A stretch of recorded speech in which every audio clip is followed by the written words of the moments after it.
The following program is meant for adult audiences only. If you are easily offended, you are choosing to be offended by continuing to watch. If jokes upset you, whether bad or good, you might end up crying. Being a bitch in life is difficult, I imagine, but you must find a way to continue. For all the haters and lurkers, hope you enjoy the show. For the bigot army, enjoy the show. Don't be a pussy. そうだ。テレビつけてもいいぞ。冒険アニメ。よりによって。サイレンサー付きの拳銃だと。ワクワク。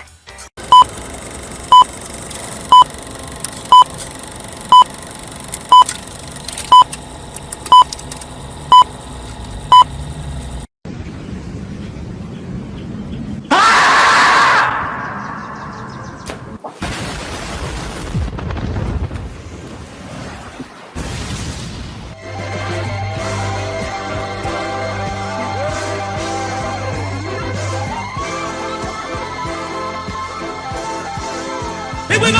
Lucha, lucha, lucha, lucha! It's the way of life!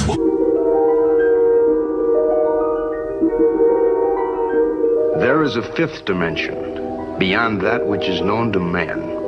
It is a dimension as vast as space and as timeless as infinity.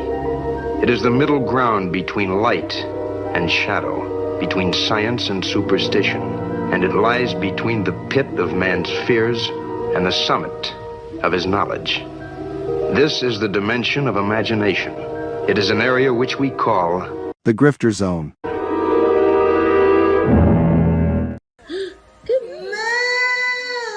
Oh, you found your moo. My crew is big and it keeps getting bigger. That's 'cause Jesus Christ is...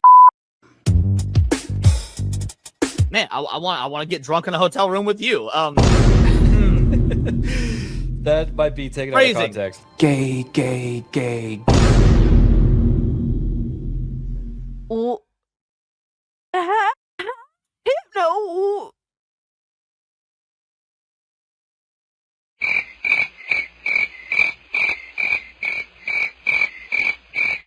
How is it my fault? What? And Bracken gifted this and I'm immediately called an anti-Semite? Come on, dog. Bruh. What are these characters? Nazi furry? Hypno, why would you do this to me? Said, welcome to Goonergate. Protect your booty hole.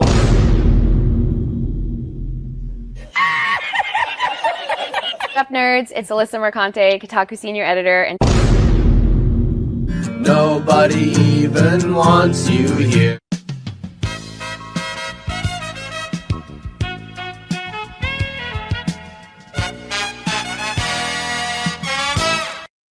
And I would take her to Chili's, maybe.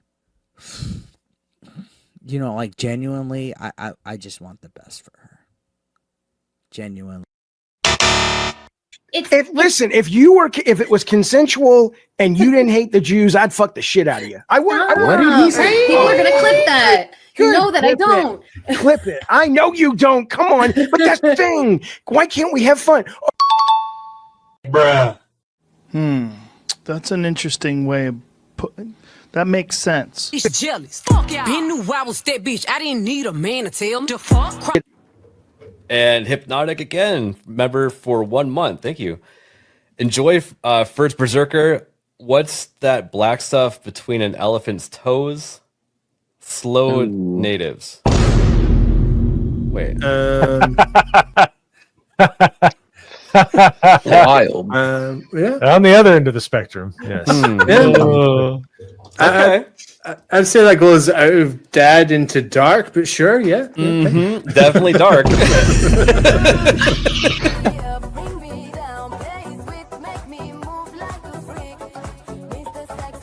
Somebody replies and it says, "This is embarrassing." And he says, "Not as embarrassing as your take on trans kids. It was not researched. It was cruel and it had no basis in facts. So forgive me if I don't take all your takes that seriously." Who's this person? Bruh. Look at the fucking thumbnail.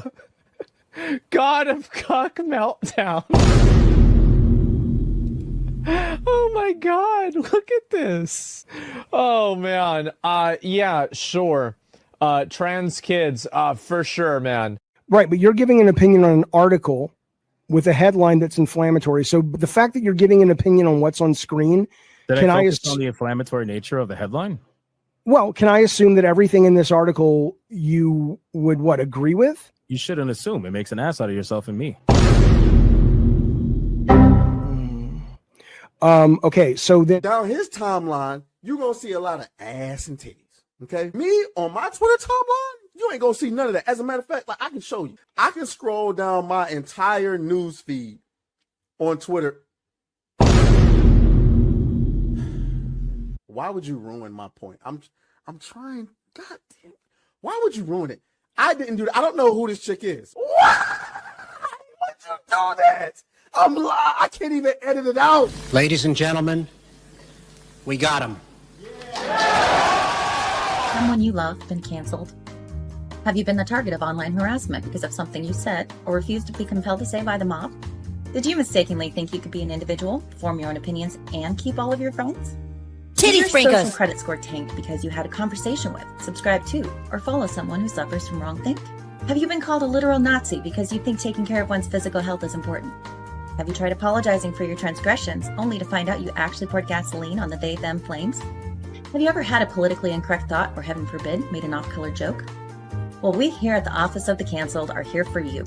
As a member of the club, we offer exclusive trading cards, black jackets, lapel pins, access to bomb shelters, as well as audio tracks from based artists that are sure to pump you up for a day at the range and get some of that much-needed two-way therapy.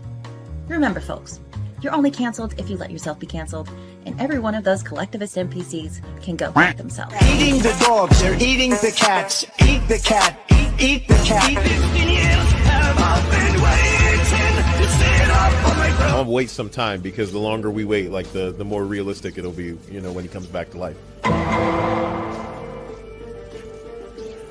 The touch of the black man in a woke story. The God hand shining down, shining upon thee. White man as you lay down. Cis white man and couple in background. Understand the power of a black man is a God hand. Pro-black Twitter! I breathe life into you. One touch is not enough from greatness. One touch from the black man. Watch me do it again. Kneel and be amazed at the touch of the black man. I bring life. I bring life.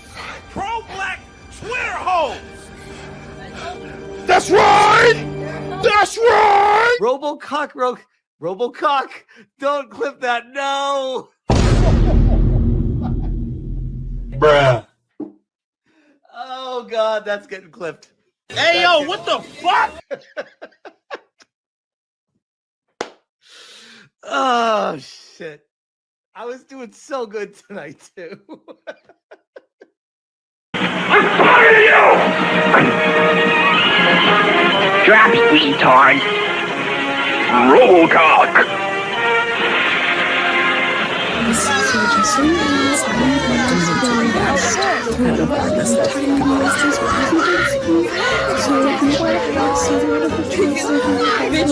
Break out the bonus!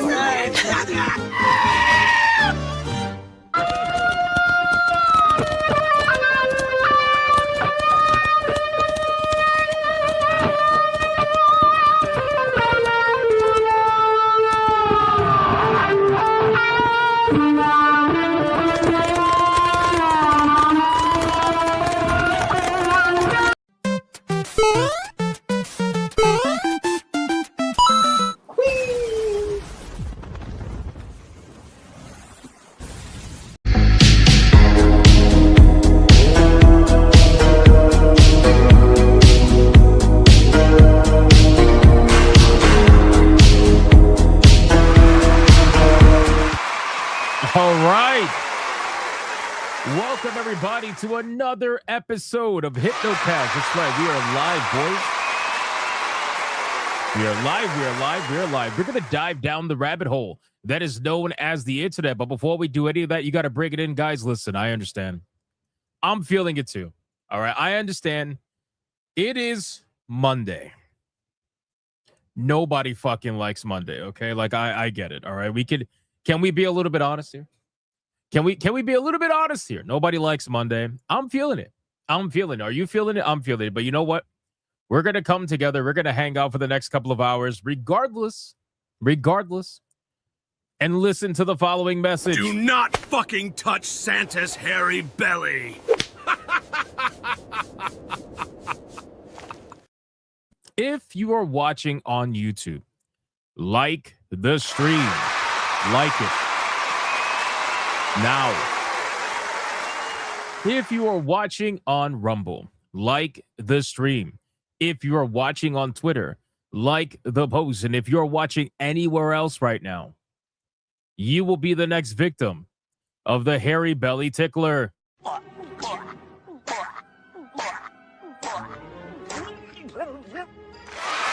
like the stream. If you don't know who that is, it's probably better that you don't. All right, boys, can I get a mic check, please? Mic check, titty check, balls check. What are we checking? What are we checking today? We got a lot we got to go over, man. We got, of course, video games to look at.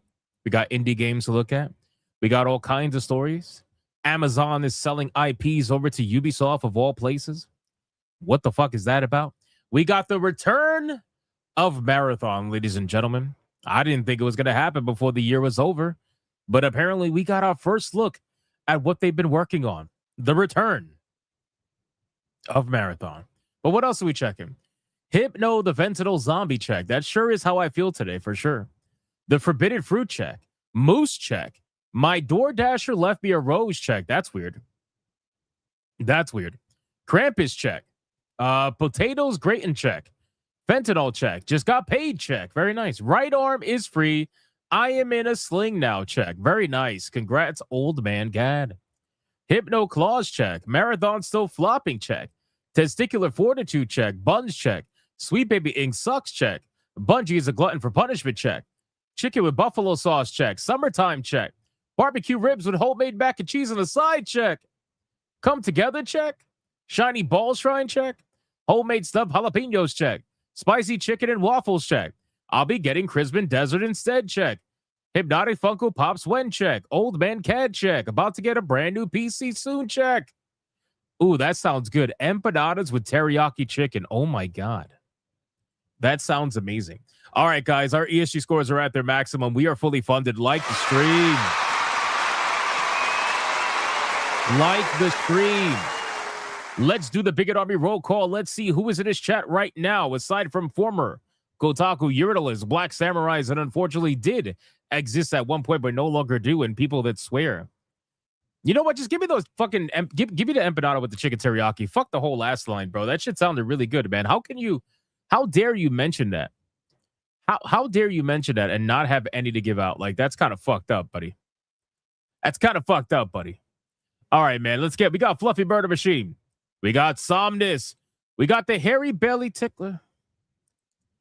I'll be prancing around in some new leather pants tomorrow. 5 down, 3 to go. I just wanted to touch Santa's hairy belly. Hypno, you did this. Look at the profile picture. Oh my God, bro. What am I looking at? I'm not even, bro. Bro, I have to give a holy shit for that one. I have to give a holy shit for that one. That's crazy, man. Anyway, we got Ron DFK. What's up, man? How you doing, Ron? We got why did my chat freeze? What the fuck? Oh, here we go. Yamato 85, Radio Chit, Deku Leader, Monkey Man 04, Nick Havoc, Sleeping Nova, King, Demon Wing, Grimlock, Katie Astronaut, Marius, Lights, The Voice in the Water, The Traveling Goose.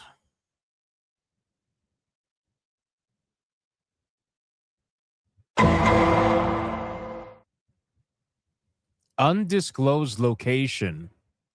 Honk. Huh. Huh. Where are you? Is that a closet? Are you in a closet?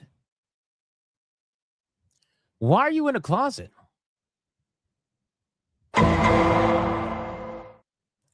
This is getting highly suspicious. I wonder if the hairy belly tickler is going to end up meeting up with the traveling goose and the wandering wombat. I wonder. I hope not for the goose and the wombat. Monkey Man 04, Magni 32, Anubis Hentai Hades, the wandering wombat. Oh, just a little night hunting. I mean walking. What the fuck in the Splinter Cell? Bro, are you Sam Fisher, the wombat? What am I looking at, bro? Oh my God. Chai Tea. We got Colonel Rove, Dragon, Fentanyl Zombie Carl. No, I don't.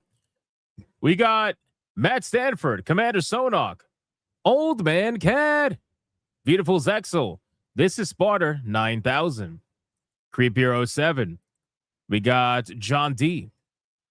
17 Crash. What's up, man?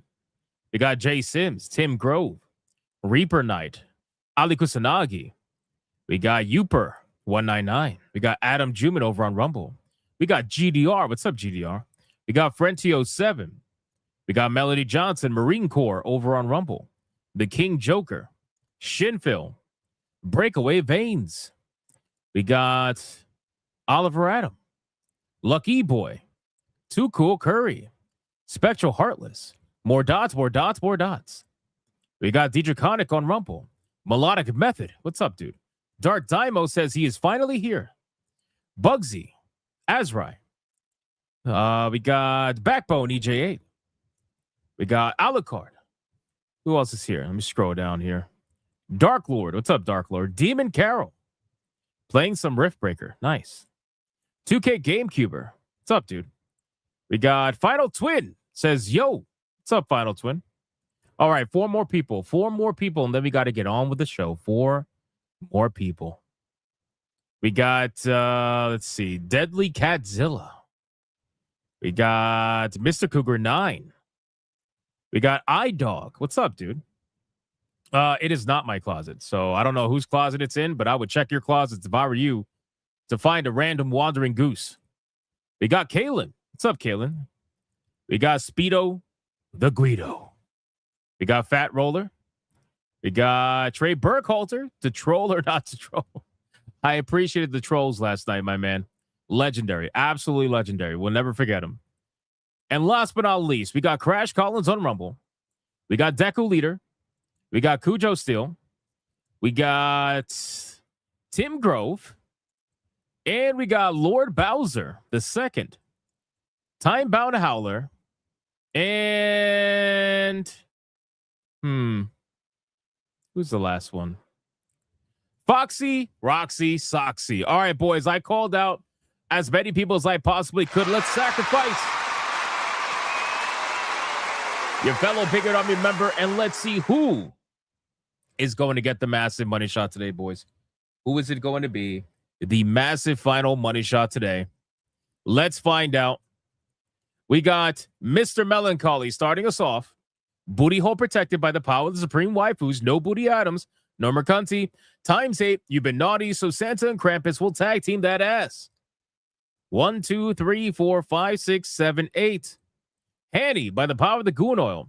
Well, fuck it. Just send the next retard down by 5 with Kata's grunting ground and get cucked by Hypno, the gayest fentanyl zombie ever, for Santa's sore asshole, because yes, he's gay. 1, 2, 3, 4, 5. Colonel Ruff with a 5. Full black rage makes me see Horus.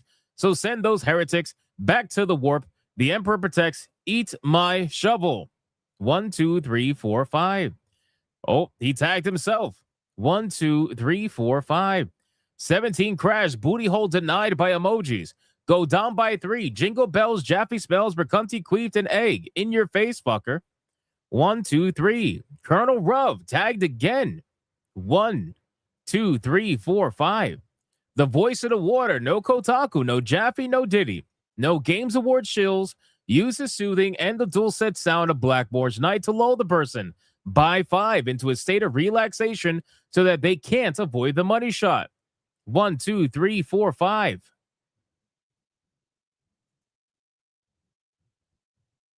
Holy shit. Now that's just straight fucking nasty, bro. Why are you holding out fried chicken during the money shot? Are you serious right now? Are we serious right now? Did you really have to? And not only just one, not two, but you got 3 pieces of fried chicken that you're holding out for this. Oh my God. Congratulations to Chicken Senpai BB. You are the recipient of the money shot today.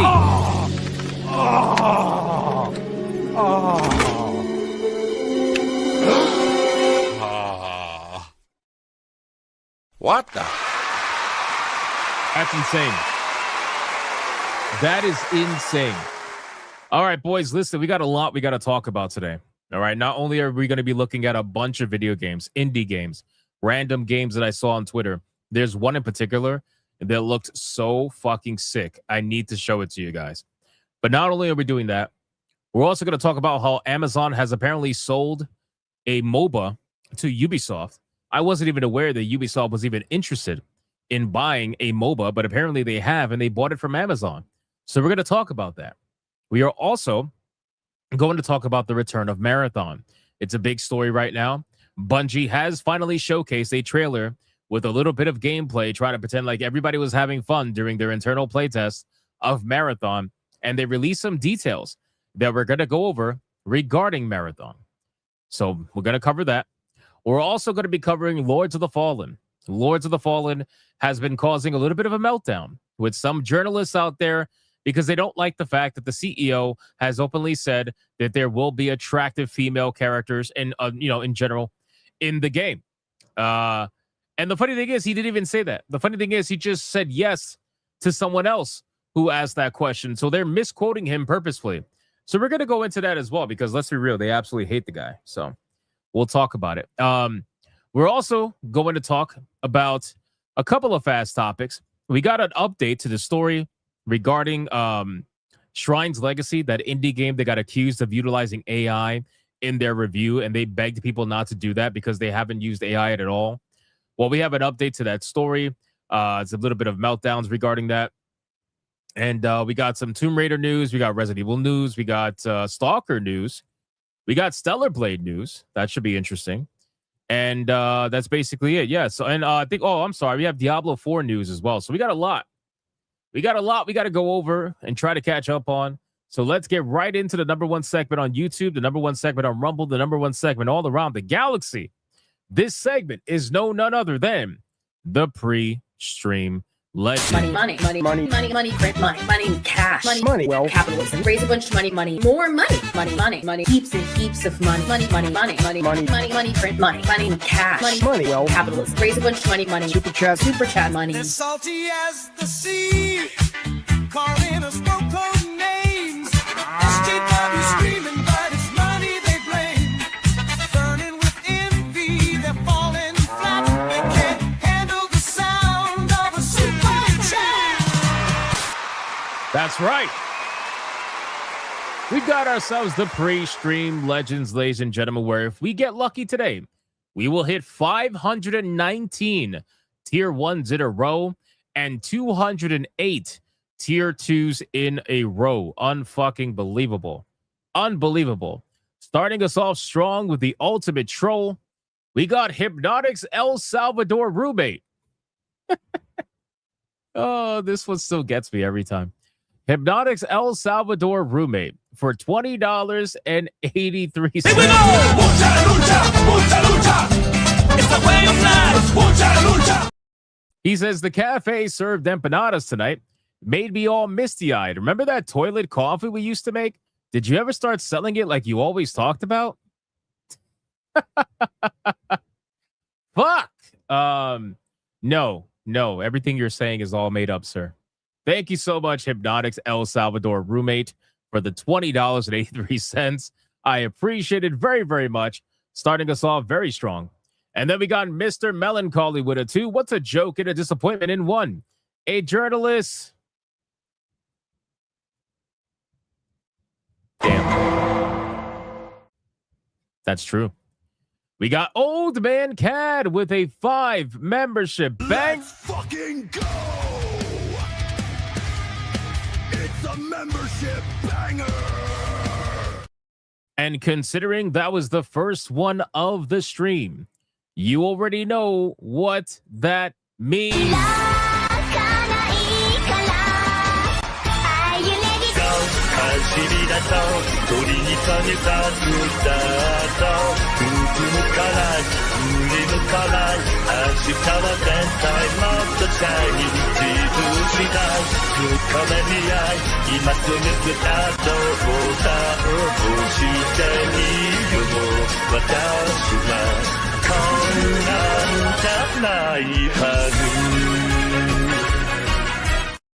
Shout out to Old Man Cad. Thank you so much for the 5 membership banger, my man. I appreciate that. Legendary as always.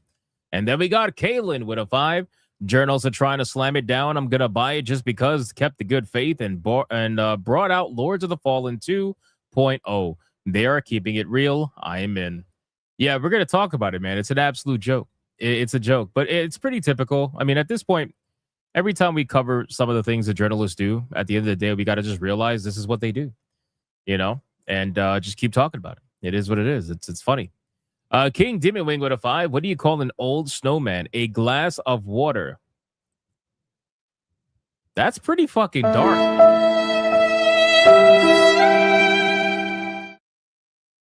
That's pretty dark. I'm not going to lie to you. Shout out to King Demon Wing. Nice one. Monkey Man 04 with a 5. What's the Alps' favorite type of music? Rap. Ho, ho, ho. And then we got that one. Thank you. Thank you, Monkey Man. Thank you so much. I appreciate that. Have you heard the journals protesting in front of the awards building because Expedition 33 won Hypnotic? No, I did not. Is that even a thing? When did that happen? Monkey Man 04, again, thank you so much. We got Dark Obsidian with a 1999. Here we go! Mucha lucha, mucha lucha. It's a way of life. Mucha lucha. He says, did you know Mr. Spock has 3 ears, a right ear, a left ear, and a final front ear?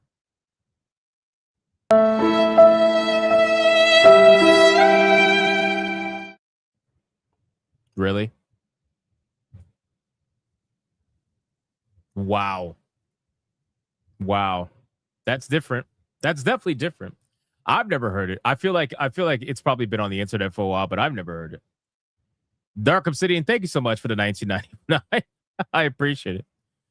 Ali Kusanagi with 1 membership. Thank you so much, Ali Kusanagi. I appreciate that, man. Sir Loins with 5 months says tardy and flamboyant as always. Not quite. Not quite, but I appreciate you regardless for 5 months. Melodic Method dropping another Orange Boy. There's a lot of Orange Boys tonight. Here we go! Mucha lucha, mucha lucha. It's the way of life. Mucha lucha. He says, at Oliver Adam, congrats on your promotion to General Bigot. I'm still too focused on my bigotry, but a man can dream. Shout out to Oliver Adam, man. General Bigot. I wasn't even made aware. That's awesome. Melodic Method. Thank you so much for the 20, brother. I appreciate that. Legendary. Chicken Senpai. The audacity. The audacity, bro. Chicken Senpai for 10 months gives us 2 fried chickens that are now covered in the money shot. So he ate 1, and now he's trying to give 2 others to the chat. That's just nasty. What are we doing? What are we doing? Yeah, bro, still at it. I know. Uber for 20 months. All my favorite YouTubers are on, and I'm here with the Bigot Army. I wouldn't have it any other way. Oh, thank you, Uber. That means a lot to me, bro. I appreciate that. I appreciate that. And it shows, man, 20 months of legendary status. That's awesome. Thank you so much. Chimpus with a $4.99. Hey, do you know where I could get 64 gigs of RAM for the low? Well, if you could find a way to rob New Blackstreet. Well, actually, no. Because in order for you to get 64 gigs of RAM, you have to steal it from both their computers combined. So that's probably not going to work out. No, I don't. I'm sorry. Just wait for the next BLM protest and then go rob like a Best Buy or something. Gears with a 2. Hypno, are you hyped for Mega Man? I'm hyped for Mega Man. I don't know about Mega Man, but that's a hilarious profile picture. That's actually a hilarious profile picture. Shout out to Gears. That's pretty fucking cool. That's awesome.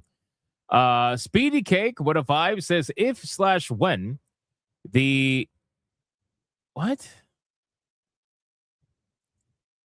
Oh, I get it. Discord reopens. You better make a turkey toucher roll for the labs. Yeah, I want to add like a whole bunch of different roles and stuff. Again, I'm currently working on upgrading the live streams, and when that's done, I'm going to work on the Discord. But this is all going to take a lot of time. But I'm working on it. We got Trey Burkhalter with a 5. Tainted Grail DLC is out today, and it's fun as shit. Actually, I have the Tainted Grail DLC lined up to take a look at. So that's one of the things we're going to take a look at today. It did look pretty good. The immigrant. Bro, we have an immigrant beaver now? And he's from Canada? The immigrant beaver for a 2, looking for some Christmas wood to build my house. What? Why the fuck do we have an immigrant beaver now? The lore doesn't stop. I know. Bro, we could write like a whole novel out of this shit. Angels of Destiny with a 4.99. I was getting worried I had nothing to wash my dishes with. Then it dawned on me. Oh my God. Of course. How many animals in the chat now? I don't know, Faye. I'm losing track. Dragon with a 2. Change my profile on the fly. Is that a dragon holding a Clippy? Bro, what is going on? What is happening in the chat, man? Seriously, what the fuck? Katie Astronaut with a 5. Jingle bells, Jaffe smells, Mercanti can't get laid. The Game Awards came and E33 swept all the gay away. Well, I wouldn't say all the gay. If you looked in the crowd, there was plenty of gay. As expected, there was plenty of gay, but still a funny joke nonetheless. Thank you, Katie Astronaut. I appreciate that. And then over on Rumble, we had not 1, but 2 5 membership bangers from Obsidian. Let's fucking go! It's a membership banger! 10 memberships from Dark Obsidian over on Rumble. That was a legendary Rumble drop. Thank you so much, man. I appreciate that. Then D-Draconic gifted a membership right after that. I appreciate you, man. And then Crash Collins followed that one up with a membership. Thank you, Crash Collins. I appreciate that. Let me scroll down. And then we got D-Draconic with $1. If you have a Rumble account, come over here. We have 12 memberships available. Do not let them go into the void. Yeah, actually, that's a good idea, guys. If you have a Rumble account, there is memberships that are available in our Rumble chat right now. So go grab them while you can, because pretty much everybody who's in the chat right now is a member over there. So they're holding it down. All right, boys. We are fully caught up on everything. Thank you guys so much for the insane pre-stream legends. I genuinely appreciate it. And like I said, we're trying to get to 519 tier 1s in a row and 208 tier 2s in a row if we get lucky. So let's see what we can do. Thank you guys again. We are going to get into the indie showcase, but before we do that, ladies and gentlemen, Flute Guy has made himself known, boys. Yes, Flute Guy has made himself known. His name is Pedro Eustache. He says, "Hi, gamers of the world. Thank you for your overwhelming support after the Game Awards from 2025. Much love. God bless you. As promised, here's a short video showing the flutes I played in the Game of the Year by the amazing Lauren Balfe. I am looking forward to your comments." So if you don't know who Flute Guy is the legend who was going unbelievably hard at the Game Awards, where the camera couldn't stop watching him. And apparently this is a thing that he does at every Game Awards. He's known as the Flute Guy. But this year, more than ever, he just popped off. Like, he went viral. And he decided to make a video. He's an absolute legend. So I figured let's show the video. Fuck it, why not? Why not? Flute Guy, man. What do you got? What do you got for us today, Flute Guy? Let's see. Fuck. I hate that Twitter does this. It's so gay. Look at this. See this? Like, I can't actually go to the volume and raise it because the fucking, like, what is this, bro? Look how gay that is. Hold on. Give me a second. This is so fucking gay. Anyway, all right. You have to exit the full screen in order to be able to raise the volume. Otherwise, you can't raise the volume. So gay. All right, let's go. The world, Pedro Eustache here. You guys know me as the Pedro Eustache. Eustache. I'll show you the flutes I played at the Game of the Year award last week at the Game Awards 2025. The first one is my Armenian Chevy head joint on my Western flute. Here we go.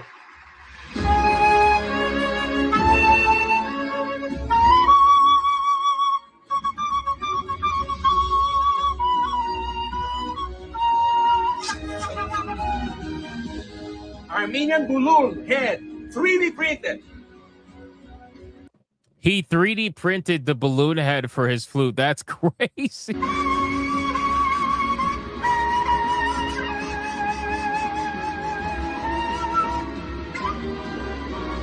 PVC based flute. Bro, I didn't even know any of these existed outside of maybe like the first two. I don't know what the fuck this is, bro. What did he say this one is? PVC based flute. A PVC based flute. Holy shit. A PVC what?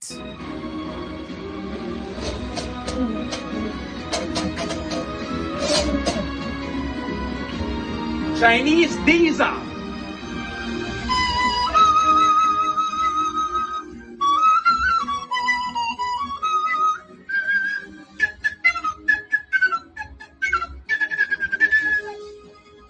Bro, this guy's insane.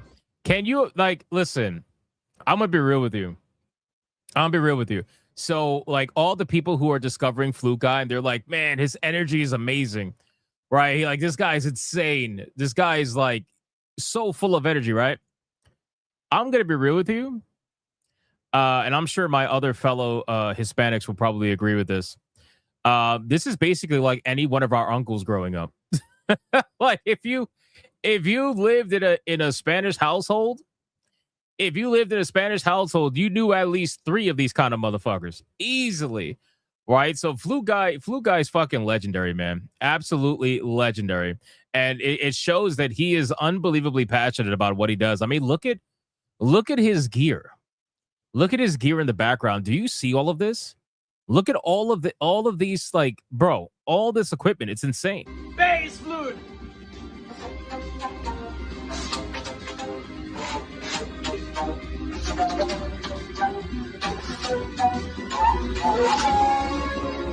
Yeah!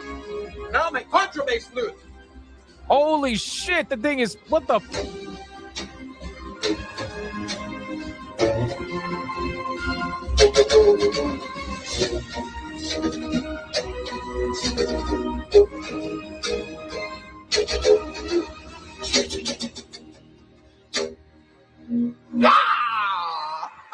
Bro, I feel like this guy is literally unlocking ultimate weapon before our eyes. Holy shit, look at the size of that fucking flute, man. Pause, by the way, pause. Whoa! Did I mess up? Did I forget one of my flutes? Let me know, huh? Let me know.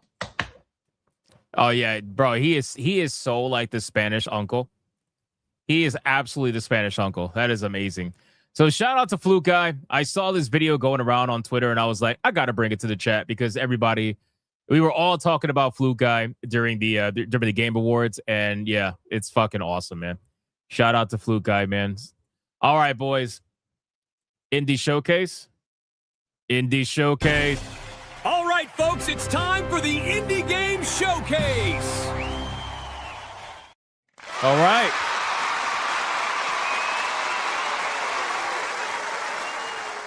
The first game coming up is called Abysm. It is a unique Souls-like that challenges you to survive between 2 dimensions, which is kind of sounds like Lords of the Fallen. But if you look at the trailer, it is developed and published by the same team, so definitely indie. Check this out.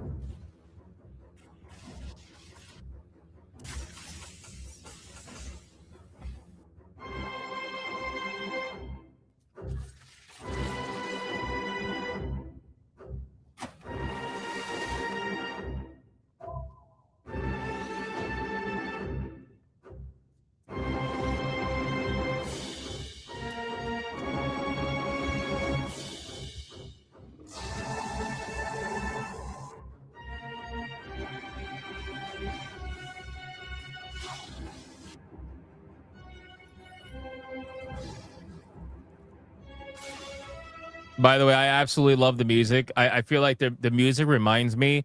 I forgot the specific scene, but I think it's when you first encounter Sephiroth in Final Fantasy VII when his music hits, and it's like that just like orchestra kind of like scary but also uneasy kind of music. Love it, man.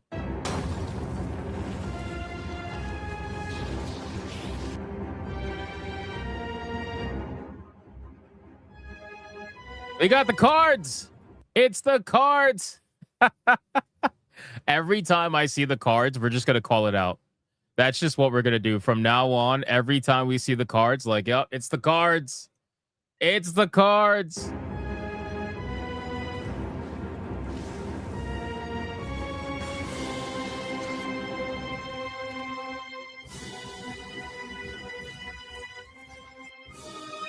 The combat looks pretty cool.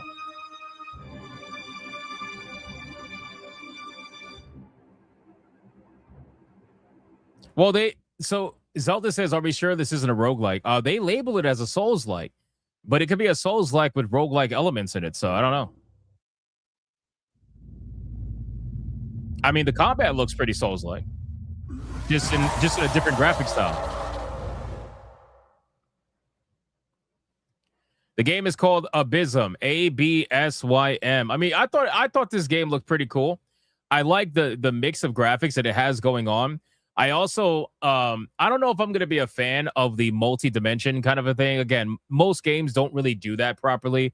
I didn't like it in Lords of the Fallen. I hated the lamp mechanic. I felt like it kind of took away from the overall adventure of the game. However, it seems like they made it a lot simpler in this game where you could literally just teleport from one dimension to the other. So maybe it'll play better in this one, but I thought it looked pretty interesting. So if you want to check this one out, I'm going to link it in the chat right now for you guys. Here you go. I'm linking it in both YouTube and Rumble. You're more than welcome to check it out and add it to your wish list like I did, because I definitely added that one to my wish list. It says that it's going to be out late next year, so there's got a lot of time for this game to develop. It says Q4 2026. So all right, next one up. This one got advertised on X. There was like this thread that was going around on X of indie developers saying they don't have $1 million to pay for advertising to the Game Awards, so here's my game kind of a thing. And this one caught my attention because the animation was so fucking smooth. It just looked like Hades level animation, right? So anyway, this one's called God's TV. Check this one out. The colors are pretty fucking bright, but the gameplay seemed pretty cool. Here, God's TV. All right, let's go.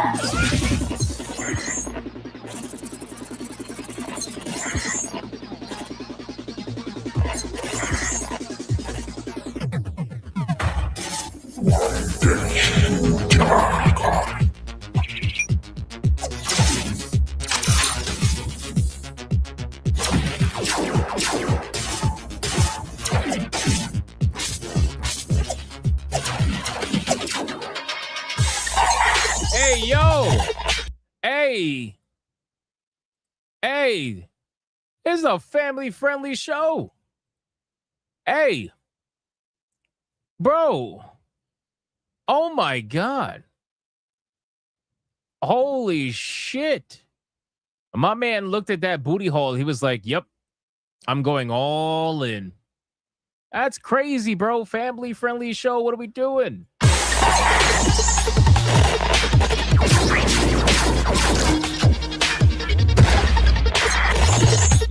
Somebody say bulge.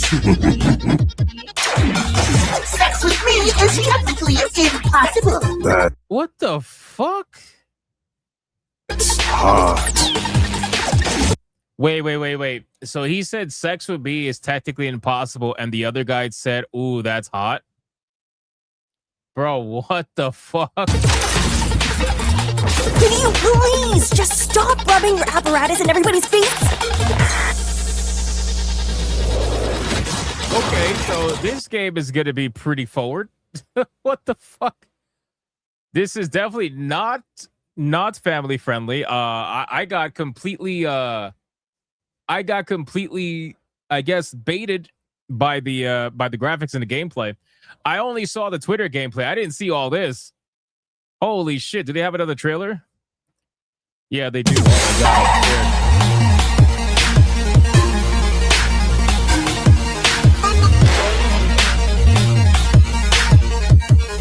Oh, it has co-op.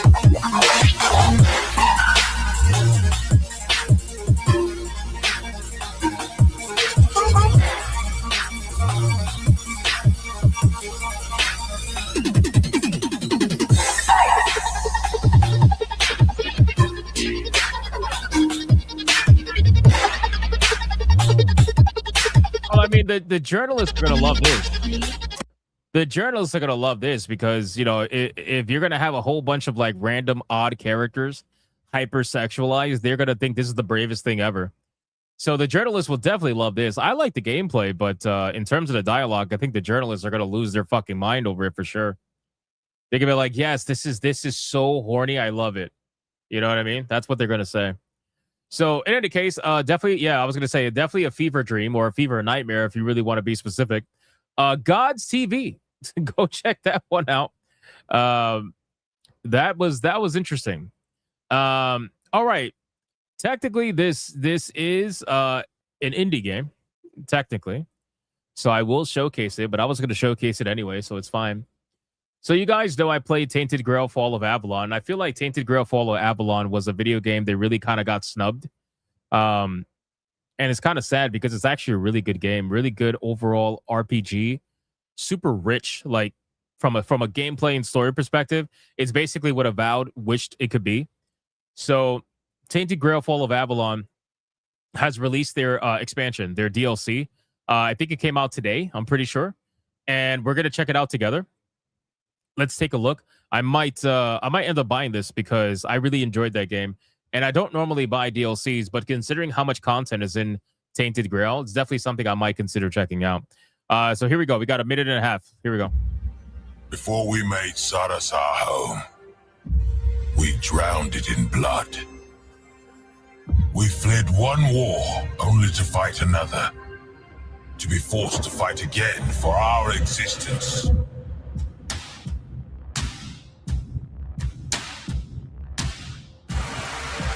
I can't shake the feeling that we're caught in a net. There's nothing for us beyond the sea. The one thing this game had was incredible voice acting. Like, I'm not even kidding. And you know what's crazy? I had just gotten done playing Avowed, and then going to Tainted Grail Fall of Avalon, it's like the voice acting is night and day. Like, the voice acting wasn't bad in Avowed. It was just so cringe. But Tainted Grail, especially Arthur, bro, the voice acting was unbelievably good. Shockingly good, to be honest with you. Especially from a studio that really doesn't have that big of a budget.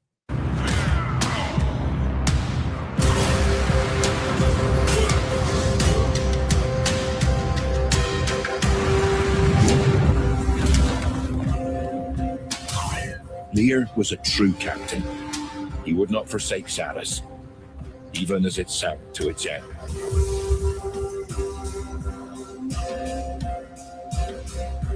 You carry great knowledge within you, and a great deal of chaos as well. I am the mouth of the abyss. This could look fucking badass, man.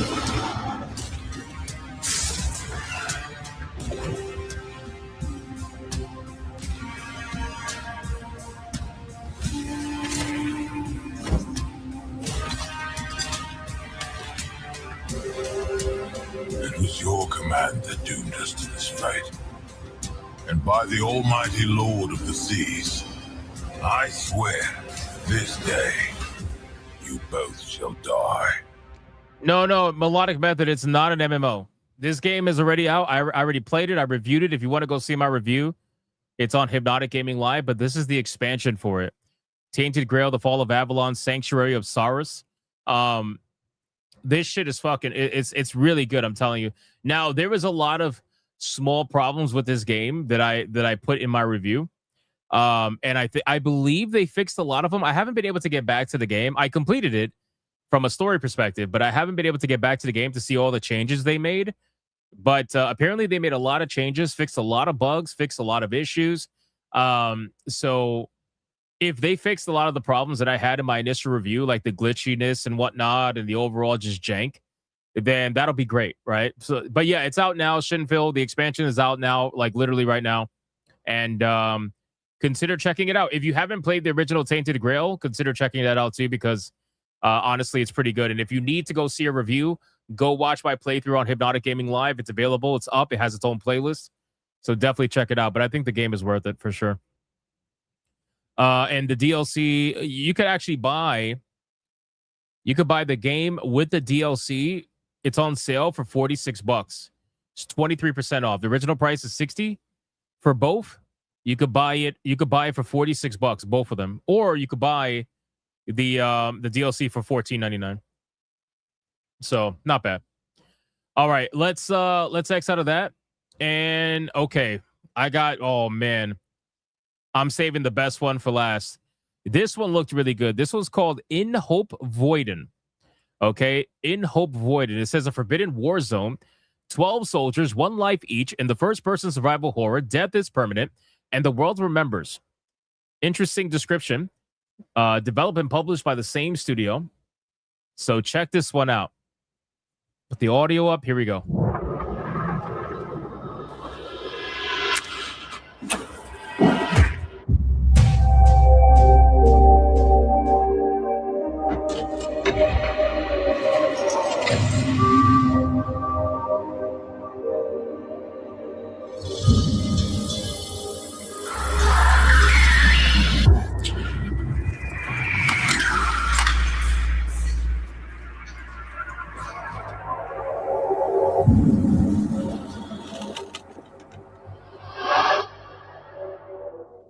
Kind of like a pixelated horror style video game. I think it looks pretty interesting. Sometimes this kind of horror style is actually better, in my opinion, because it kind of leads to that like overall creepiness. So I definitely thought this one looked pretty cool. And if you go through the screenshots here, it seems to be pretty interesting. It seems to have a nice atmosphere to it. I like the aesthetic. I really do. So consider checking. What the fuck? He's gooning. Consider checking. Oh, that looks good. Consider checking this one out. Whoops. I didn't mean to play that again. All right. Let me go here. Okay. Guys, I saved the best one for last. Okay. I saved the best one for last. So some of my favorite horror like movies is old school horror movies. Okay. Or like Silence of the Lamb, you know what I'm saying? Like Children of the Corn, that kind of stuff. Like I love the really like fucked up older horror movies. Okay. So with that context in mind, I saw on Twitter something that blew my mind, and I didn't even know that it was out. Okay. I had no idea that it was out. This game is called Dead Format, and it's a survival horror game that is set in the iconic film eras of the 1990s Scotland, or just the 1990s in general. Your brother's gone missing after becoming obsessed with a mysterious new VHS format, right? Follow his trail through the tapes and uncover why the government wants to ban video gas steelies, right? So, guys, when I tell you this shit just looked so fucking cool, I am so for this. Here we go. Now you have the description, and I gave you the context. Let me show you what it looks like. Here we go. This game came out a couple of days ago.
Bro, this shit looks so good. It is not even funny. Here's another trailer.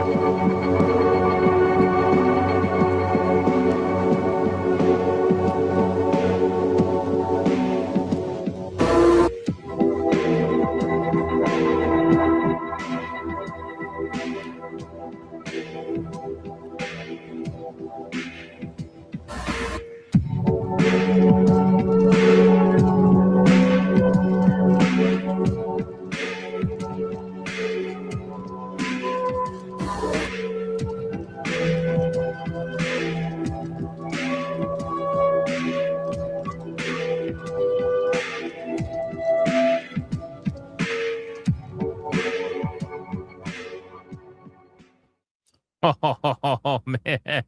Like I love that you go from typical like old school black and white like horror movies. They have the black and white horror movies. They have like the, you know, the Technicolor kind of stuff going on here. I mean, the whole thing just looks fucking sick. And it looks like you can go through all different kinds of horror styles. And the fact that you could explore them all in the same game just seems so interesting to me. So I definitely am going to check this one out without a doubt. The game is called Dead Format, and it is available now. I saw it on Twitter. I was like, I got to show you guys. This looks insane. It looks insane. Old Man Cat, I think, put the link in there. So definitely wishlist that because I for sure did. If you like horror games, anyway. All right. Let's go over. Hold on. Let me see. Let's go over some topics. Oh, we got a gifted game. Give me 1 second. We got Demon Carol. Demon Carol says it may be classified as a hentai game, but that is not the focus. Also, like to stream Bigots Arcade would go for your feet. This is definitely a hentai game, isn't it? Cyan Brain. Cyan Brain is a decadent sci-fi side-scrolling action shooter. Awakened to face endless slaughter and desperate encounters. Are you ready to make the ultimate devotion? That's sus. I'm gonna look at that one. But I appreciate it, Demon Carol. Thank you so much. Her titties are way out. Way out. I'm gonna look at that. I'm gonna look at that. Thank you, brother. I appreciate that, Demon Carol. All right, boys. Let's get into it, shall we? So first things first, Stellar Blade. Let's talk about Stellar Blade. All right. So remember how we talked about Expedition 33 being celebrated by the French president? It's funny how like Western-made video games are not celebrated by anybody who's our president. But anyway, that's because nothing's worth celebrating half the time. Anyway, Stellar Blade, the director, has officially received recognition from the South Korean president because of Stellar Blade. I don't know how many times Eve can keep on winning. I have no idea. I have no idea. Like Eve just keeps on winning over and over and over again. It's absolutely fantastic. Hyung Tae Kim, the CEO of Shipped Up and the director behind Stellar Blade, has received a presidential commendation in South Korea. This prestigious award was presented by the South Korean president himself, and it was given for Kim's services to the domestic game industry. That's crazy. That is crazy. When you make a video game that's so good to a lot of people that you get a presidential fucking award. That is crazy. That is crazy. While Stellar Blade was mentioned, the award was also given amidst recognition for Shift Up other games like Goddess of Victory Nikki. Well, yeah, they're probably like, hey, keep bringing in all that cash from the gacha games. Keep bringing it in, baby. I'll give you all the awards you want. Keep bringing it in, you know? No, but seriously, shout out to the director of Stellar Blade. That is awesome news. You love to see it, and hopefully you don't fuck it up with the sequel. That's all I got to say on that one. I saw a comment. Give me a second. Talking about Lords of the Fallen. Keep it a buck. What the fuck? Lords of the Fallen was a good game. Plus, the devs kept improving it post-release. I can't wait to play Lords of the Fallen 2. Yeah, I mean, I never said that the first game was bad. I don't know if you're talking to me or if you're talking about the journalists who are attacking the game. But yeah, we're going to get into it a few. So we're going to talk about that situation. Let's see. Oh, it's Epic Game Store exclusive. That's lame as hell. Yeah, you didn't know that? And we're also going to talk about that. Stalker 2. A lot of you guys have told me to get back into Stalker 2. I've already explained why I am not. However, that doesn't mean that I'm not going to tell you when apparently this game is getting a big update, and apparently it already has. The Stalker 2 is getting a free content update with hours upon hours of quests being put into the game. Heart of Chernobyl is getting a free content update tomorrow, December 16th. This update will introduce a brand new storyline with 8 quests that can apparently take hours to complete. It also includes 7 new locations, 6 unique characters with their own backgrounds and stories, and a new weapon as well. That's pretty good considering. I like it. I like when these developers are actually putting out good content and not nickel and diming people. I'm not saying that they don't deserve to make money, but I'm saying that it goes a long way where you don't have to make all your content updates free.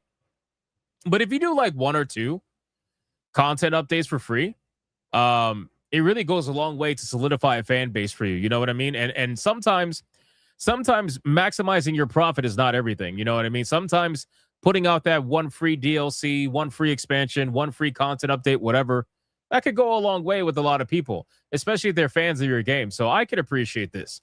And I wanted to make sure you guys knew about this. It also introduces a mysteriously named hub to create. The update will be completely free for all owners of the game across Xbox, PC, and now PlayStation. So definitely consider checking that out if you have Stalker 2. Oh, here we go. Tomb Raider. So Tomb Raider Catalyst, specifically Catalyst. Okay, we're not talking about Legacy of Atlantis, specifically Catalyst. Tomb Raider the Catalyst players will require no homework before jumping into the game. Okay? So basically, we kind of already knew that Catalyst was going to be some form of like a reboot in a way. But apparently you're going to need no knowledge of anything prior that, anything whatsoever regarding Lara Croft to jump into Tomb Raider Catalyst. And like I said before, man, Tomb Raider Catalyst is the one that concerns me the most. I'm not really that concerned about Legacy of Atlantis. I thought that game looked really good, but Catalyst, I really don't know too much about the game to really, Truth Seeker. Yeah, I know. I don't know too much about the game to really make to give an opinion on it right now. But from what I saw in the trailer, it really didn't look that great. Aside from the visuals, the visuals were pretty top tier. So there's a lot of questionable things in Catalyst, but the other one looked really good. Legacy of Atlantis, that's the one that I'm looking forward to. So we'll see what ends up happening with this, but apparently this is the case. The head of the studio at Crystal Dynamics has revealed that players don't need to do homework with previous games before jumping into the Catalyst. For those unaware, the Game Awards 2025 made dreams come true for Tomb Raider fans who, by the way, I don't know if you guys saw on Twitter, and it sucks because I go on Twitter to find indie games and I have to be inundated every once in a while with absolute fucking bullshit, like completely made up bullshit. What do I mean by that? I'm going to show you exactly what I mean by that. Right. So I ended up finding this post. Let me share this post with you. Okay. So you guys get an idea of what the fuck Twitter is like, which I'm sure some of you have Twitter, some of you don't. Here's the post, okay? It came from an account called Neff. Tomb Raider is an IP designed for teenage boys. It's not for grown women. It's not for queer folks like myself. It's not even for grown-ass men. Lara Croft is a character designed for the sole purpose of luring males between 16 and 21 into buying a video game. Okay? Nothing too crazy. Openly admits that Lara Croft is a sex symbol, right? That's kind of like, that's her thing, right? Lara Croft has always been a sex symbol. She's always been a interesting character to people who look past her sex symbol status. But this is not the comment. This is not the comment that is the problem to me. You guys want to see the comment that's the problem to me? Do you have your cringe suits on? Do you have your cringe suits on? Put them on. You're gonna need them. I'll give you 5 seconds to put them on. I'll give you 5 seconds. 5, 4, 3, 2, 1. Okay, here we go. This guy quote tweets, right? He quote tweets and he says, "Worst take yet. She's a queer icon, and she'll always be. 90% of the fan base is gay or LGBTQI, whatever. And she inspired millions of people, including kid female gamers across the globe in a world designed specifically for male audiences. She broke every single barrier and she's still thriving."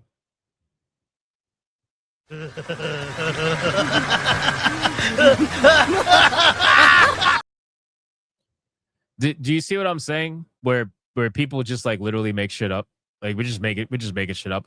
Like they did the same thing with Samus Aran, where they tried to turn Samus into a fucking trans icon. Right? They did it with fucking Link. They tried to turn Link into a queer icon for like non-binary people. And now apparently they're doing it with Lara Croft, and they always gaslight you. They're like, this is the way it's always been. Lara Croft has always been a queer icon. Since when, bro? Was she a queer icon when she was fucking naked in Playboy? Was she a queer icon then? Bro, people, my God, man. I just wanted to find some indie games, bro. I just wanted to find some indie games. And this shit, because it's going viral, showed up on my fucking feed. And I was like, I have to show this to you guys. I was thinking about making this retard of the day. But I was like, you know what? It's not even worth it. It's not even worth it. But anyway, so apparently, according to this person, who I'm sure if I went through their profile, I would find all kinds of, typical queer nonsense in the sense of like trying to attach queerness to all these characters that don't have it whatsoever.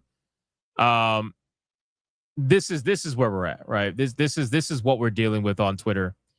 And the crazy thing is, it's more insulting to me when you do it for free. I'd rather you do it for money.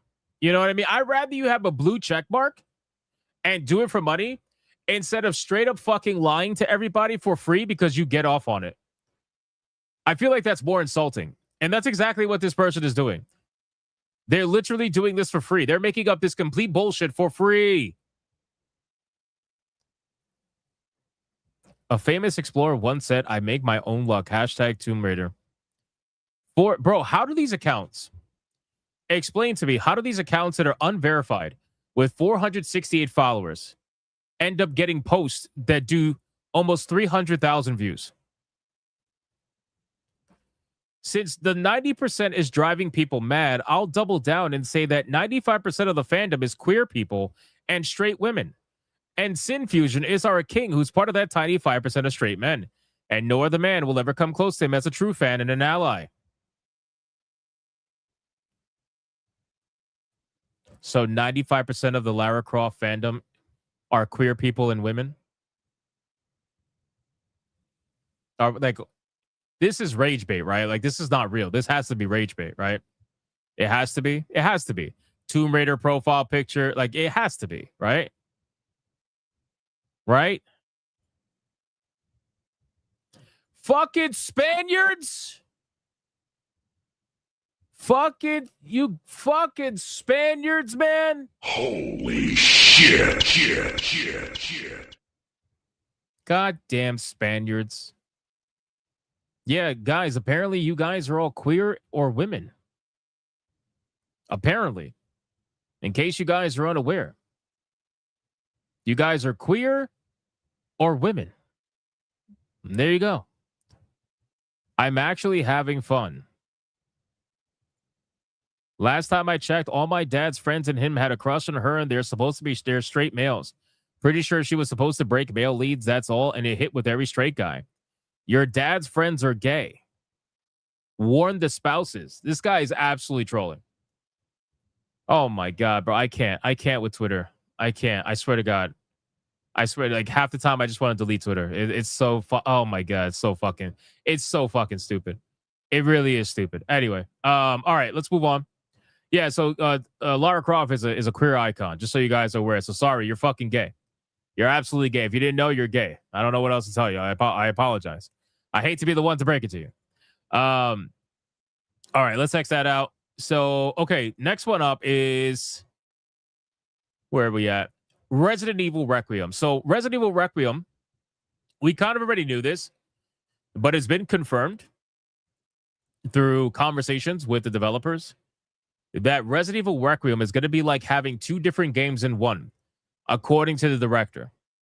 So we kind of assumed, up until obviously just now, but we kind of assumed that with Resident Evil Requiem, looking at Leon's gameplay and looking at the way they described Leon and Grace, we kind of assumed that this was going to be like two different games where Leon was going to be the action-oriented character and Grace was going to be the survival horror kind of character, run and hide, you know what I mean? That kind of a thing. And that's pretty much been confirmed now again. The director has arrived with new details about the upcoming title. During an interview with Automation, Resident Evil Requiem director Akifumi Nakanishi spoke about Leon and Grace's gameplay. Along with other details, he first revealed that in terms of gameplay, Grace and Leon's playable sections are almost equally split, with the structure being similar to Revelations. You know, I played Revelations. I didn't like Revelations. Did you guys like Revelations? Did you guys like Revelations? I didn't like it. I don't know why. It didn't really hit for me. It's okay if you did. I remember playing Revelations and I'm like, this is kind of gay. I don't know. Like at first it was okay. And then like, it just kind of, I don't know. Maybe I need to go back to it. Maybe I need to go back to it. I don't know. But I remember just hating, like, not hating. Hating is the wrong word. I remember just being so just blah. You know? It was just like, it started off okay and then just like blah. I don't know. I don't know how to explain it. I'm sorry. It's been a long time. The last time I played Revelations, when's the fucking last time? I can tell you right now. Hold on, let me see. Resident Evil Revelations. Bro, the last time I played Revelations was in 2015. all the way back in 2015, bro. That's the last time I played Revelations. So, in any case, maybe I need to go back to it. Try it out again. Who knows? We'll see. Anyway. Did I play Raid Mode? Bro, I don't even remember. I want to say no, probably. But, again, this is from 2015, so I don't remember. All right, let's continue. So, yeah, the game is going to be similar to Revelations. The director added that Leon isn't well-suited to horror. Hence, his sections focus on intense, adrenaline-pumping action. Grace has the scariest sections, and the devs are really emphasizing the difference in their experiences this time. They explained that the two experiences are almost like having two games with completely different types of tension mixed together. You know, I don't know, man. I don't know how I feel about this because with me, it's like, I feel like this is Capcom desperately trying to always make everybody happy. And maybe it works from a sales perspective, but I just don't know if it works from a gameplay perspective. But I guess, you know, time will tell, I suppose. You know, Resident Evil always sells like hotcakes. So I feel like if you want to make an action game in Resident Evil, then make an action game. If you want to make a horror game, then make a horror game. The fact that you're doing both and you're taking away time from either side so that you can split it up evenly, I don't know.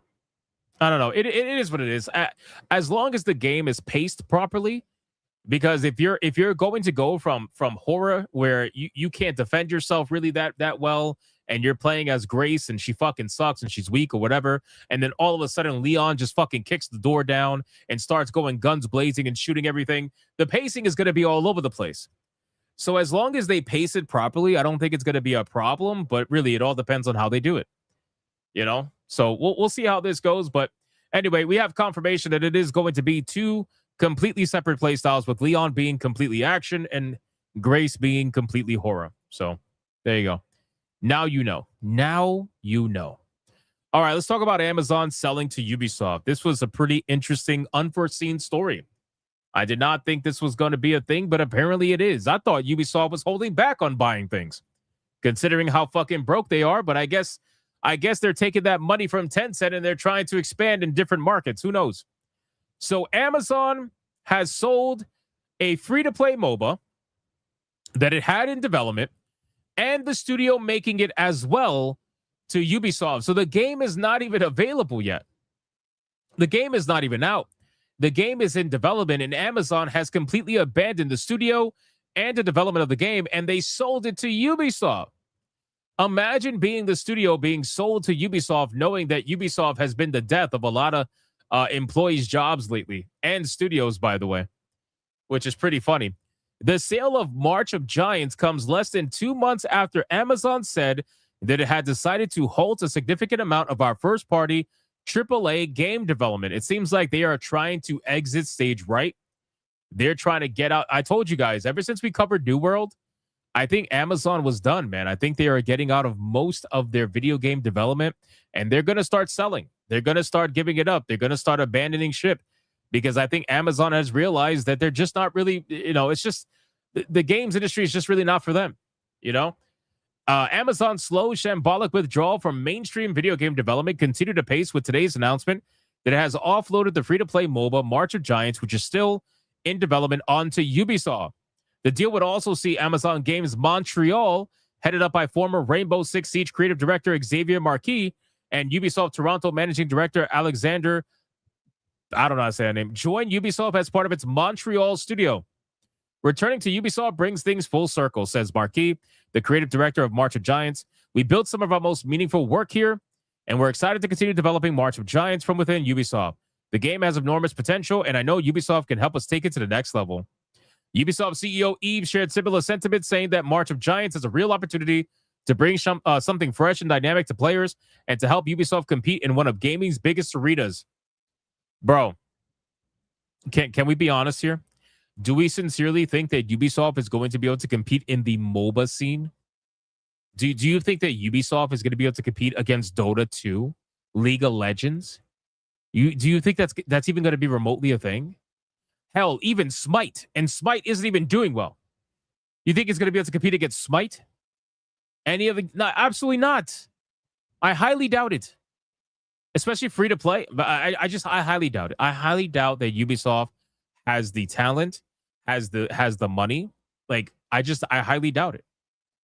Oh, you didn't know what MOBA means? So MOBA means multiplayer online battle arena. You're gonna enjoy seeing them try. Oh, of course, we're all gonna enjoy seeing them try. But it's like, come on, man, what do you do? Why would you sell it? Listen, Amazon doesn't care, bro. A buyer's a buyer, and I totally get that. So if Ubisoft came knocking, they're like, I'll buy your shit. Yeah, absolutely. Here, there you go. Take the shit. Thank you. But I just feel like Ubisoft, of all people, I feel like somebody else, maybe somebody who has more experience doing maybe mobile style MOBAs that are free to play, but not Ubisoft, bro. Ubisoft doesn't have experience really doing this. But you know who does? Their partner Tencent. Maybe that's why they did it. I don't know. We'll see. We'll see how this goes. But I found this to be a very interesting story, considering that Ubisoft is in a really bad spot right now. The amount of money that they lost, the amount of money that they just don't have, and on top of the 10-cent buyout, I think they're not really in the best place. But apparently they're in a good enough place to be buying a studio and a game. So good for them. Good for them. Let me catch up on Super Chats, and then we're going to continue with the content. We got a lot more we got to talk about. We got Speedy Cake with a 5. Also, speaking of PC parts, I found a 1 terabyte SSD USB stick for $200 at Office Works on Saturday. Nice, bro. Nice. Very nice. The immigrant beaver with a 2. Don't cross the border. They'll strip for you for real. Bro, did you cross the border? Are you trying to get into the United States? What are you doing? Scrap Gamer with 3 months. If you thought God's TV was crazy, then look up Kings of Hell. Oh, I'm scared. I'm scared. Jason Alator with 5. I won a few of those games, but have to save due to the holidays are draining my wallet. Also got kicked from Discord. What gives? Again, so I've explained this a million times, and I'm going to explain it one last time. I am remaking the Discord server. Almost nobody used it before. This was something that was being planned for months, and it's part of my overall rebranding that I'm doing for the channel. I started with the videos. My videos, I'm very happy with where they are now. Anything that's not being utilized and doesn't make me feel like I'm offering any value, I am getting rid of, and I'm either going to redo it or just get rid of it in general. So the Discord server was one of them, but that one's going to be remade. So once I'm done managing the stream and doing all the changes that I have planned for Hypnocast, then that's going to follow afterwards. So that's what happened there. Krieg Colonel Ruv with a 5. Take as much time as you need, sir. What you will make in place of greatness, no doubt. In the meantime, the trenches are calling. Hail all from Krieg. Shout out to you, bro. I appreciate that. Thank you so much, man. Alucard with it too. They also did it with Bayonetta. They sure did. They tried it. Bro, at first they hated Bayonetta. And then they tried to make Bayonetta into a supposed queer icon. Or whatever the case may be. They do it with all these characters that end up becoming famous after they hate them. It's like, oh, okay, so everybody doesn't hate it like I hated it. Okay, so we need to co-opt it. They do it all the time. Trey Burkhalter with a 5. If all men identify as lesbian, then 95% would be accurate. The only way. Maybe that's what they did. Maybe that's what they did when they got the numbers. Alucard with a 5. Lara Croft is a queer icon. That explains why no one is interested in a Netflix series. It was for absolutely nobody to care, the least to notice it. True. Pretty much. And then Panther with a 5. Do you think Requiem is a way to make 2 branching Resident Evil games, one action, either horror? So actually, it's funny that you asked that question. I mentioned a couple of months ago when we first heard about Requiem, I mentioned how I feel like what they need to do, because the rumor is that this is going to be the last numbered game. I don't know if that's true or not, but that's the rumor, right? So in my opinion, what they need to do is they need to take the action Resident Evil and the horror Resident Evil, and they need to branch them off into 2 separate entities and make a story in a video game based around those 2 separately, right? I feel like not only would that be better for their profits, it might obviously mean more development time, but I think that would just be better for the story overall, you know? Because this constant thing of like trying to appease everybody, you end up appeasing nobody, which I guess, listen, maybe that's a good thing sometimes, but especially when you're selling millions of copies like they are. But I feel like it needs to be split at this point because they can't make up their mind. They'll go back to horror like they did with 7, and then they'll say, oh, 7 was too scary. We did too much. So now we're going to go back to action like they did with 8, where 8 has some action sequences. And now 9 is going to have half of the game be action sequences like it used to be before. It's like, you guys are all over the place, bro. How are you at the 9th entry and you're still flip-flopping all the time? Like, why is that still a thing? So, anyway, it's all good. All right, let me check Rumble. Did anything come in on Rumble? I think.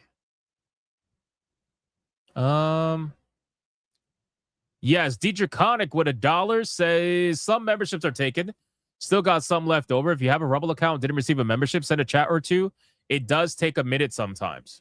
We still got some memberships in Rumble for you guys to claim if you have a Rumble account. Go check it out. Go check it out. All right, let's get into the content. Got to talk about some more stuff. I saw a lot of you guys when we were reacting to the Game Awards. A lot of you guys were super fucking excited about Ace Combat 8. Now, I just want to be very clear with you guys. I have never played Ace Combat. I know you guys yelled at me like a couple of months ago to play Ace Combat. And I think some of you, I forgot who exactly. I apologize. I think you guys gifted me like a ton of Ace Combat games. Eventually, I will get into it and try it out because what I saw in that trailer looked amazing. Ace Combat apparently is going to feature a custom cloud tech. But it's not just for prettier skies. It's actually going to give you improved functionality as you're flying around the sky, which that makes me kind of curious how that's going to go. Spectral Heartless says eventually in quotations. Listen, man, I do play the games, okay? It just takes time. I'm only one person.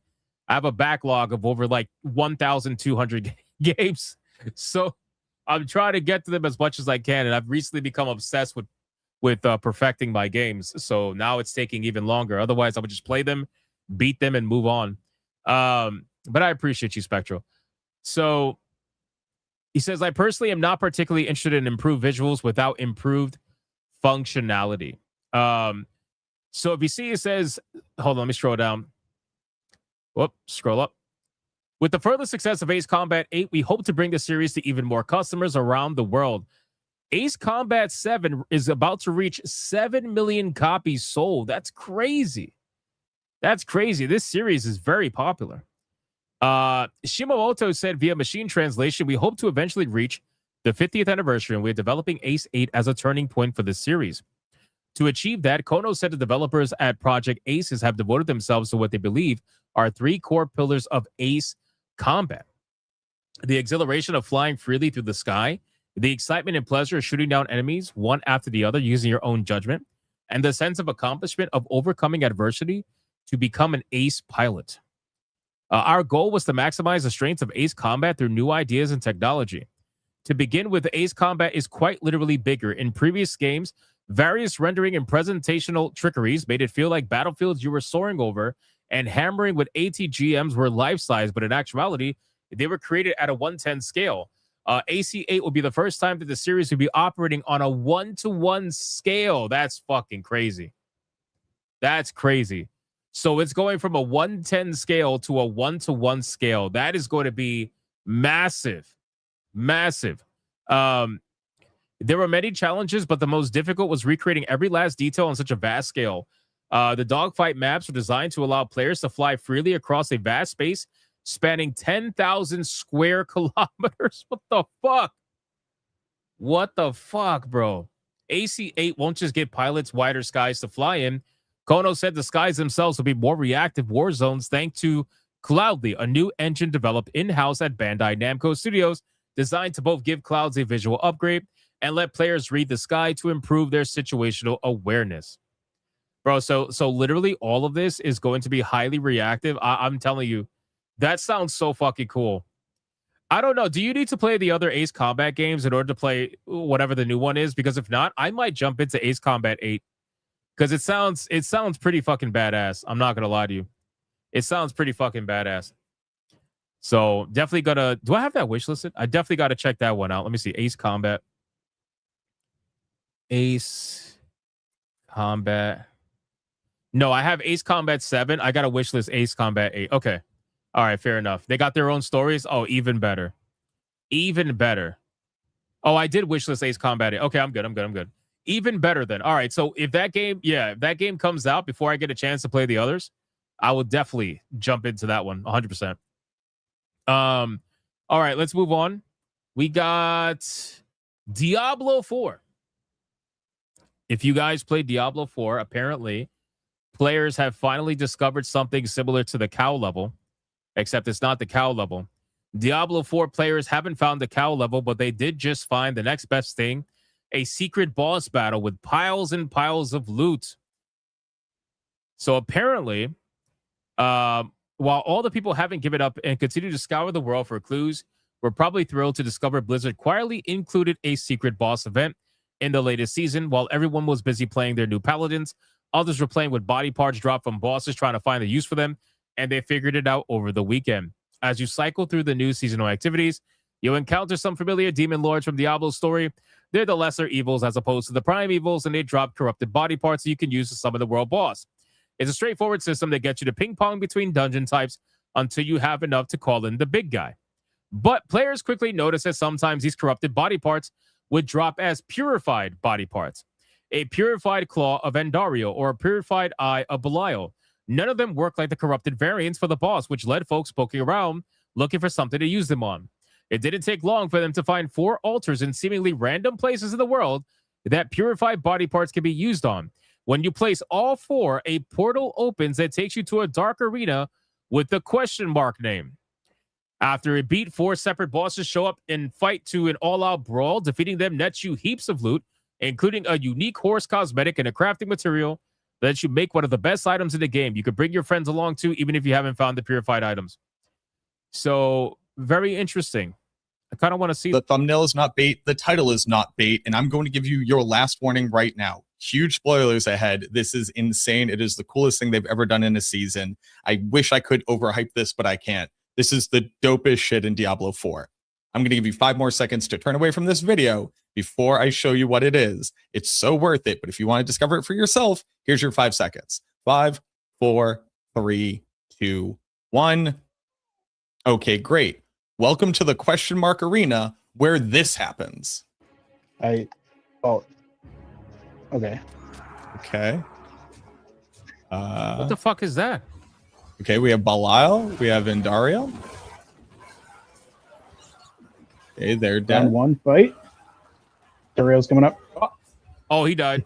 He sure was. With Asmodon. sure. Nice. Okay. Holy shit. A little Uber Estuar.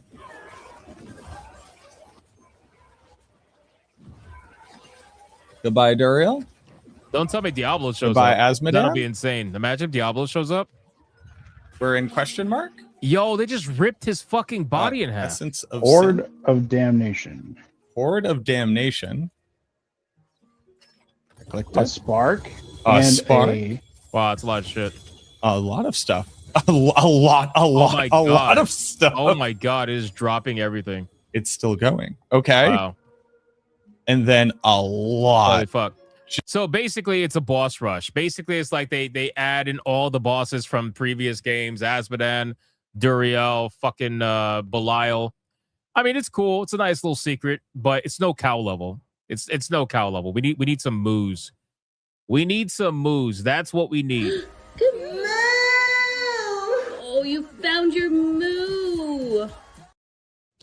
I know a lot of people hate Diablo 4. I don't hate Diablo 4, but I also don't love Diablo 4. I feel like they definitely made the game better.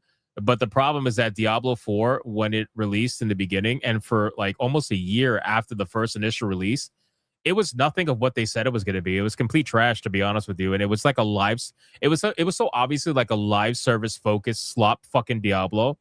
But it definitely has gotten a lot better. And I haven't played the latest season. I was going to go back to check out Paladins, but it's basically it. Yeah, I was kind of disappointed by it. But they definitely made it better, especially with the loot and stuff. They definitely made it better. So, all right, let's X out of this. Okay, ladies and gentlemen, a big story from Larian Studios. So Larian Studios, obviously, you guys know, dropped a Divinity trailer at the Game Awards, and everybody was losing their minds because they're all fucking prudes or they're scared of some violence. Well, apparently, they decided to say, you know what? I got something even better for you.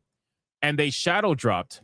They shadow dropped Divinity Original Sin 2 for the Nintendo Switch 2, which is hilarious, by the way.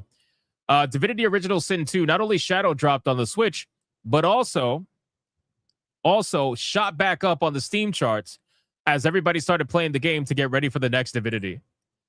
So let me scroll down here. Fuck. Where did it go? Right up here. So the trailer for Divinity, the new Larian joint, was one of the definite highlights of the announcement from this year's Game Awards. Yes, I will play a Wicker Man folk horror RPG from the people who brought us that creepy House of Healing Monster Hospital in Baldur's Gate 3. The announcement has sent a bunch of people back to Larian's last RPG in the Divinity setting, Divinity Original Sin 2, which has bounced back into the list of most played games on Steam. Actually, if we go to SteamDB right now, Divinity, let me see, Divinity Original Sin 2. Yeah, it's definitely bounced back a little bit, but nothing too crazy. Nothing too crazy. It like Divinity never had, and it's crazy because you could see you could kind of see the progression. You could see the progression of success between Divinity Original Sin 1 and then eventually Divinity Original Sin 2 and then Baldur's Gate 3, right? You can kind of see the progression. Divinity Original Sin 2 hit almost 100,000 concurrent players on Steam when it released. Divinity Sin Original Sin 1 didn't do anything anywhere near that, right? Divinity Original Sin did 7,500, right? And then Divinity Original Sin 2 did 93,000, and then everybody knows what happened with Baldur's Gate 3. Needless to say, it's fucking ridiculous. Not only that, bro, I don't understand how this.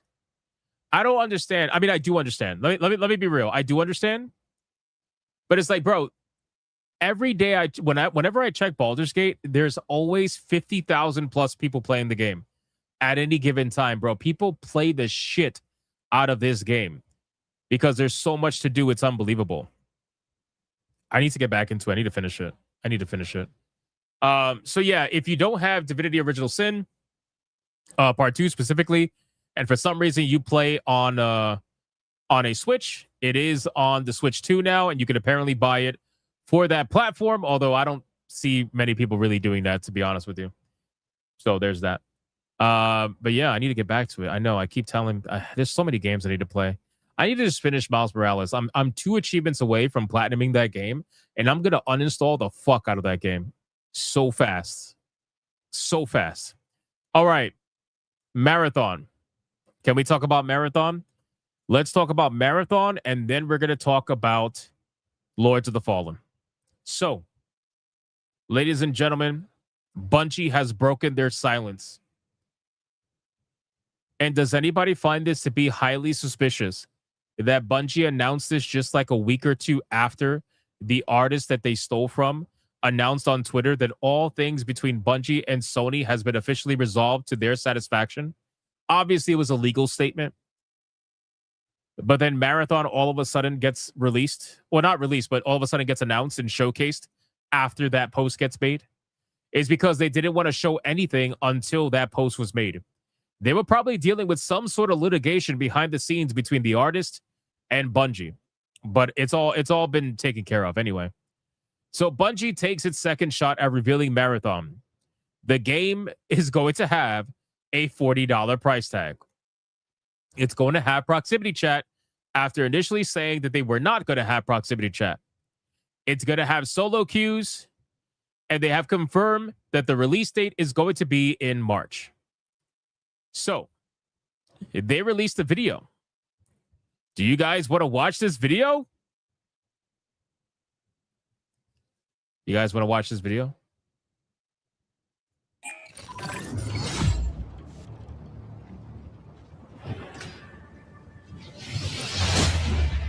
Players want more challenge. The whole point of an extraction shooter is that you're challenged to even survive in this world. We heard loud and clear from the alpha, the world didn't feel dangerous. The world didn't feel lived in. Cal 74 to us is this place that really doesn't want you. So one thing I want to mention really quick is that they had said that they were going to be redoing the graphical style of Marathon and that they were going to bring it more in line with the original Marathon. And now we can confirm that that was complete bullshit. We can confirm that that was complete bullshit. So they're doubling down on whatever the fuck this is. They're doubling down on this particular art style. Hopefully it works out for them. But yeah, it looks like it honestly doesn't look like they changed much at all. But I'll let it play for a couple. All those things work together really well. Let's go to the gameplay intro. How about that? The ultimate payday. With extraction shooters, it is all about survival. There are other people who want the same things that you want, and it's up to you to best them. But there's quiet periods where you're listening for the anticipation of something. Could there be another crew in the distance? Did I just hear a gunshot? Did I hear AI just alert?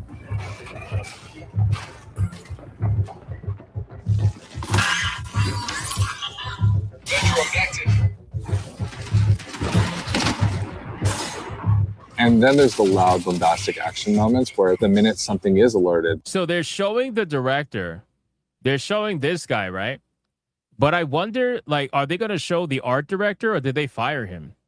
I wonder if they fired the guy. Remember the guy who made the face that Lurker Supreme always had in his profile picture? Remember that? I wonder if they fired him. I don't know. I don't really see him. I don't see him in this trailer. Shit, they might have replaced him. Oh, man. I don't see anybody's names and titles either. The minute you're in that fight, now it's go time. They probably fired him. Players particularly pose a lot of danger to you. They can make a lot of decisions that you might find illogical and completely trick you into scenarios. Sometimes the best loop. Yeah, they basically just turned down the lighting and added fog to make it look a little bit darker than it actually is, but it's still the same fucking neon glowing. Look at this. Bro, Also, look at these fucking characters. Oh my God, bro. Oh my God, bro. Please go back. Hold on. Yeah. You smile on that. What is even this, bro? What kind of fucking UI is this? What is this? What is this? You guys didn't change anything, man. What the fuck is this, bro? I genuinely was hoping that they would at least change the art style to make it a little bit more mature. But they didn't do a fucking thing. What is this? Your career fill, which will just match you with 2 other players. You can play solo, and you'll jump into a game with a bunch of other solo players. In solo, I think the stakes are a bit higher, right? You have only yourself to rely on. You still have prox chat, so you can call out to other solos, but you are playing a tense alliance game where it's really up to them whether or not they decide to honor or respect that alliance you might have created. So you're trying to make arc raiders after arc raiders. That's so you copy the artist first, and then after you settle with the artist, now you're going to try to copy arc raiders. That's basically what you're hoping to get, that same level of success that arc raiders got. It's all about figuring out what's your investment, what's your stake, when to get in, when to get out, and when to kill the other guy. Being good at Marathon is like playing poker with guns.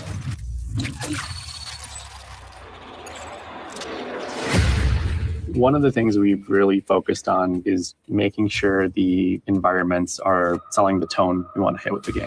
We've brought a little bit of groundedness, a little bit of grit, a little bit of darkness, a little bit of that mood that kind of is necessary for an extraction shooter to feel dangerous. Our biggest goal has always been. Oh, did this man really try to say they brought darkness to it? Oh, by the way. So Bungie's cooked. Bungie's fucking cooked, in my opinion. Okay, I want to make it very clear. Bungie's cooked. Let me explain. They don't have an original thought in their body. There is not an original bone in the body of Bungie. Number one. Number two.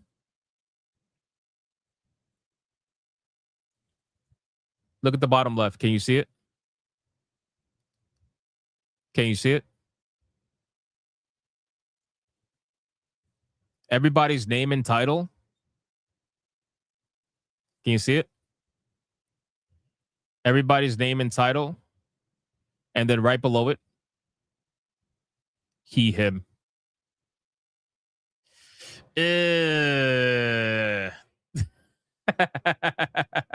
I fucking hate this company. I really do. I hate the player immersion. We're trying to keep everything as believable and realistic as possible. Animation lead, she, her. We got to make sure you get that. So we cranked up all the material response. Staff world artist, he, him. Got to make sure you get that. This feel accurate, feel realistic. You'll get gloss, you'll get crud and mud. And no one of those things is all that sexy, but when you layer in just a little bit more, responsive to light, a little bit more responsive to the player, things will part, water will pool, layer in all these different things, the world becomes much more alive. It feels like a real place. And then when you're feeling like a real place and you feel in danger, now your run matters. I know I'm covering the names. I'm saving your eyes, which is why I'm telling you. I'm not sparing your ears, though. I look back at some of the alpha shots, and it's kind of hard to tell when it's sunny or when it's rainy. Weather feels like weather now. But like when it's sunny, you get this really nice like bleaching effect. It feels bright. It feels like warm when it's sunny now. I feel like we're just celebrating that color so much more. I think it just contributes to the whole effect. So we have dead bodies in the game now. We also have like decay on the runners and Wait, he's the art director now? Is this guy the art director? Oh, this is his title. He's the art director. Oh shit, did this guy replace the other guy? Oh, damn. Damn, this guy's the art director now. Oh shit. Like you'll actually see them fall apart. We're actually dropping the body stays there, and the body slowly decays over time as you loot it. So when you come into a room and you see a bunch of carnage, but you see one body is still pristine, you know that their killer is probably close, and you are not. Okay, that mechanic sounds cool. That sounds cool. Decaying bodies. So if you see a body that is less decayed, that means they were just killed recently. And if you see a body that is more decayed, that means they were killed a long time ago. That's cool. I'll give them that. If everybody is just a messy goop, you're probably okay. Audio is a huge gameplay component in Marathon. Every sound plays a function.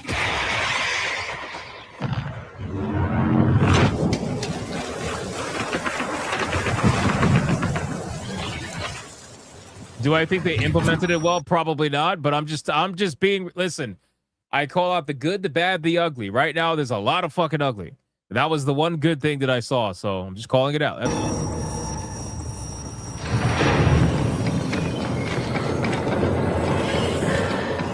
Footsteps tell players everything. It's telling you what is the type of threat that's around you. Where are they at? Are they above you? Are they far away? Are they close by? So if I'm in bioresearch and I hear a particular material type, I know, hey, they're on the second floor and they're in this room. Our hero is the world. So we're constantly trying to figure out where can music help reinforce what is the vibe and intent of this place. There was the They are discussion about 100%. the interaction between Let me lower score. this. They what the fuck is on your face, bro? What is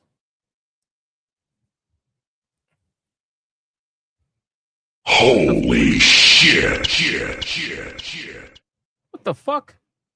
Bro, how bad is your vision? Oh my god. How bad is your vision? I have never seen glasses that big. What the fuck? Not even on some like 80-year-old grandmas have I seen glasses that big. Bro, I have never seen that in my life, bro. He's got a scope on his face. That's crazy. Anyway, so you know, I don't know. I think that I really think that this game truly is going to be one of those DOA style games. And listen, man, Bungie has a lot of built-in shills. I want to make that very clear. Bungie has a lot of built-in shills. Okay. And those shills, I think, will give Bungie at least somewhat of an initial fan base to play around with. But to do gangbusters numbers like Arc Raiders, for example, I just don't think that's going to be I don't think that's going to be possible. And it's so obvious that when they said they were going back to the drawing board, they just meant that they were going back to copying Arc Raiders. They were basically going to look and see what Arc Raiders did, and they were going to try to copy everything about that game, how it feels, the world, you know, the overall tension, things like that. That's what I think they're going to do. I still don't know if charging $40 is going to be a mistake or not. I feel like kinda, but I mean, Arc Raiders charged money, and that game sold gangbusters, so you never know. You never know. What I am going to say is that, bro, they literally said that they were going to go back and try to make the game look similar to the original Marathon. They said that in their post on their website. They said that they were going to bring it more in line with what the original Marathon series looked like. This fucking shit that is a complete lie. That is a complete lie, bro. You didn't even like, it's not even close to the same. So why would you even say that? Why would you get people thinking, okay, this is going to be something that's going to go back to something dark and gritty, you know? Like, why would you do that? Whatever this art style is, I feel like this art style, you know what it should be called? You know what this art style should be called? I feel like it should be, you know how we have for really cringy dialogue, we call that Reddit writing, right? We always say like it's Reddit writing. I think this should be called Reddit art or Reddit style. I think it should be called Reddit style. I feel like this is made from a bunch of wokies that work at this studio that are on Reddit 24/7 and are obsessed with bright colors. Like, I just feel like this should be called Reddit style. My God, dude. It's crazy. I had zero expectations of this game, and I still somehow am leaving disappointed. How is that possible? How am I leaving disappointed and having zero expectations? Less than zero expectations. Unbelievable, bro. Anyway, that's enough of that. Fuck that game. Godspeed to whoever plays that. Have fun with that. You know, I'll never tell you what to do with your money. You do what you want to do. All right, let's talk about Lords of the Fallen. Lords of the Fallen, ladies and gentlemen. So, Lords of the Fallen is getting some flack. And it's getting flack for all the reasons that it always has gotten flack for, which is basically the journalists do not like the CEO, and so they want to make sure everybody knows about it. Now, I've had my concerns and issues with Marek, the CEO of Lords of the Fallen.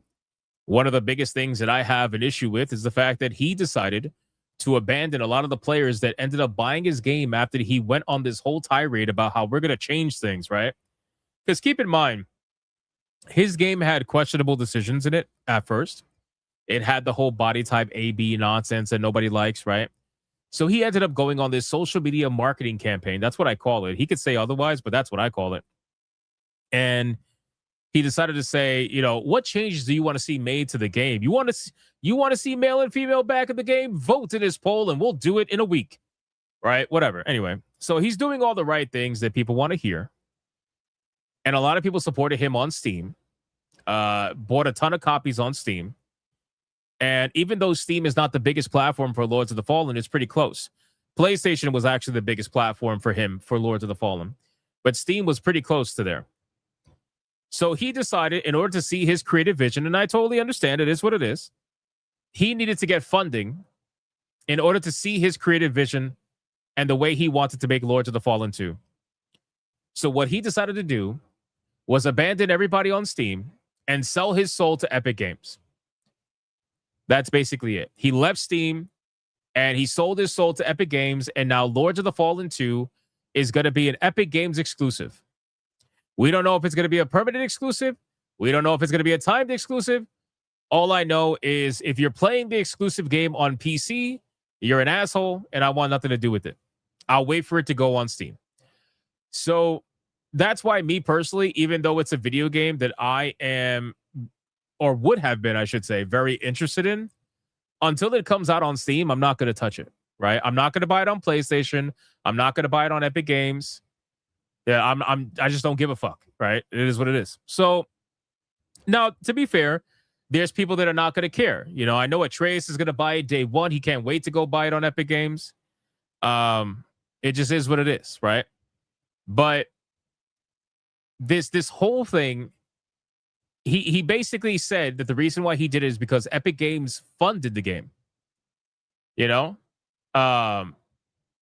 Kane says the game was already stated to be on Epic before all of that. You're welcome to be bothered, but acting as if it's a switch up is kind of pointless. Bro, I okay, so let me try to reiterate for the people who are just so quick to defend this guy. Okay? I never said that it was a switch up. I said that he abandoned Steam and planned to go with Epic Games because Epic Games is funding, partially or fully, is funding this game. The switch up is the fact that even though this was planned already, he still decided to abandon Steam and go to Epic Games exclusive. Whether he did it 2 years ago or he did it yesterday, it doesn't matter. Like, you're still going from Steam release to Epic Games exclusive. You're playing the exclusive game on PC, and that's my biggest issue, right? I hope that you know makes it a little bit more understandable. So now this game could obviously come out on Steam at some point. I would hope that it is a timed exclusive, but you never know. I mean, Alan Wake literally is still Epic Games exclusive because they basically funded almost the whole thing, I believe. So, you know, anyway, he made some changes to Lords of the Fallen, and he's been using Lords of the Fallen to advertise for Lords of the Fallen 2. I'm very curious of what the sales are going to be. I think the most of his support is probably going to be on PlayStation.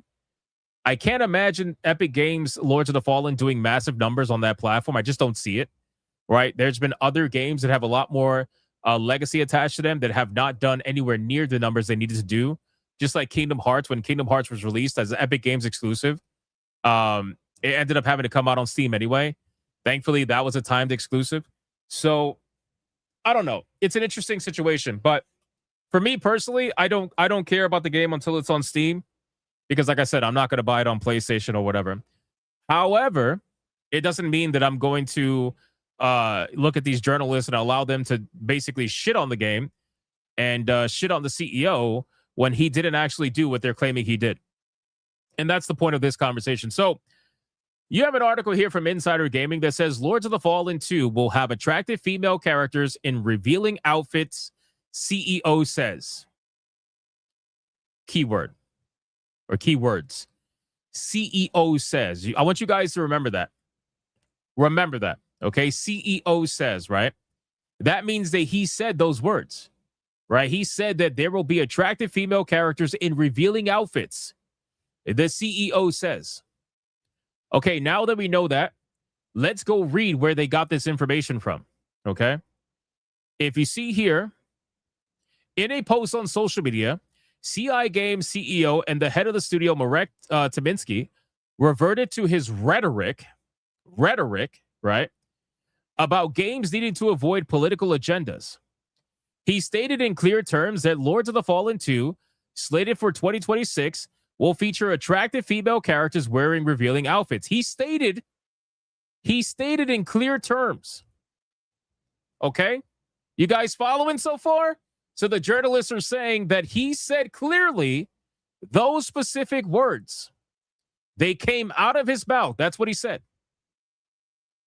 In a recent post on social media, Marek, the CEO at CI Games, revealed some lore about the studio and the creation of Lords of the Fallen. He said, many of you asked why the game initially had body type A and B. Hexworks started early work 2020 as an autonomous studio owned by CI Games. Early on, political correctness and filtering meant not every decision reached me on time. I got a lot more involved from late 2024 and now act as head of studio alongside my CEO role. Things are very difficult now, and the studio got fully integrated. We reverted a lot of wrong decisions and will continue improving. Lords 2 is being built on real player feedback, and it's crystal clear in the last 2 trailers. So that's what he said. Okay? Now, here's the best part. The comments under that post came from curious fans, and one user asked the following: I'm going to buy the game, definitely. Will there be attractive female characters, and will there be revealing outfits and armor for them? Marek simply responded, yes. Holy shit. So hold on. Hold on. So this article and every other journalist that is currently copying pasting this article is saying that the CEO said that there will be, word for word, that it came out of his mouth, attractive female characters in revealing outfits. That he said that. But the thing is, he did not say that. Somebody else said that. And all he did was confirm with a yes. That's literally all he said. So, bro, any chance that they get to try to make this guy look bad, they take it. And it's really fucking unbelievable. And if I didn't hate Epic Games so much, I swear I would buy the game just to spite these people. But they're trying to make it seem like he's just some evil fucking... Look, they said that he's spilling rhetoric.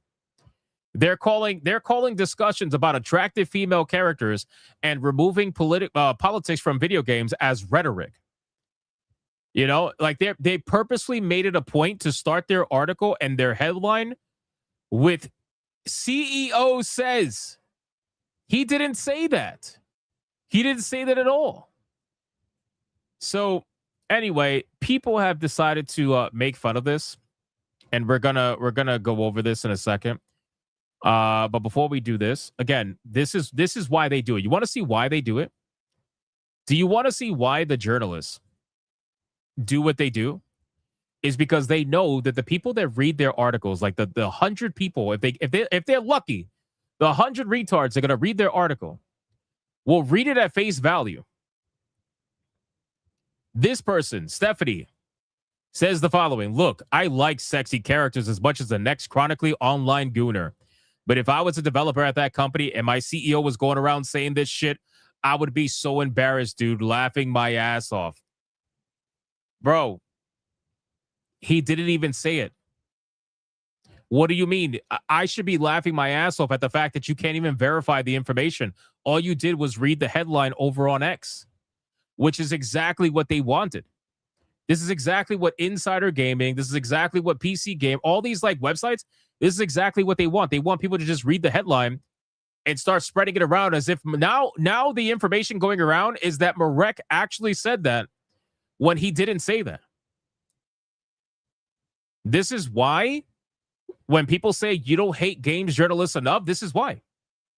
This is literally why. So then she says, can't expect anything less from the dorks comparing getting tattooed to spiritual Souls-like experience. Anyway, so let's continue. So shout out to Decembro. He absolutely called this woman out. because she's retarded. And to be honest with you, I don't got time, bro. I don't got time to be arguing with these fucking idiots on Twitter. But we can't laugh at it, though. Decembro says the following. Number one, he didn't. You just got baited by a games journalist website, so congratulations. Thank God, bro, that Decembro understands that. Like, thank God. Number two, even if he did, why the fuck are major companies like Xbox able to come out and say the exact opposite for marketing purposes? Marketing to retards, yes, but still. But a random smaller studio can't use the same narrative to actually market to an audience that buys video games. That's a great point. Why is it that other studios are allowed to market essentially how ugly their fucking characters are and talk about, oh, it's realistic. This is how women look. This is the real world. If you don't know that, you've never been with a woman before, blah, blah, blah. They're able to say whatever the fuck they want to say. Meanwhile, nobody else can say, nobody else can say, with I guess, attractive characters, right? So it's honestly so stupid. It really is stupid. But it is what it is. What can I really say? So let's continue to the next one. Hold on. Where are we at? We got Paul Tassi. Paul Tassi decided to jump in on this because, well, I mean, it's Paul Tassi, right? So Paul Tassi, first of all, shout out to Smash AT. He says he's sinking further and further into the depths of that cuck chair. Come back to us, Paul. Come back. What an absolute soy-filled vagina. Bro, Smash, I think Smash just sincerely has such a great time on Twitter. Like, somebody needs to take Twitter away from Smash. He's having way too much fun. Way too much fun. So he quote tweets, or not quote tweets, he screenshots Paul Tassi.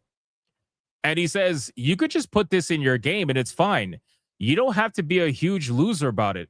Bro, how is it that Paul Tassi, the journalist, got baited by another journalist? Not even Paul Tassi verified the story from Insider Gaming, and even Paul Tassi is spreading around that the CEO actually said this, but he didn't actually say this. How the fuck did Paul Tassi get baited by this? And these are the ones who claim other people don't verify information?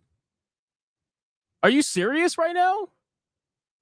And the irony of Paul Tassi calling somebody else a huge loser.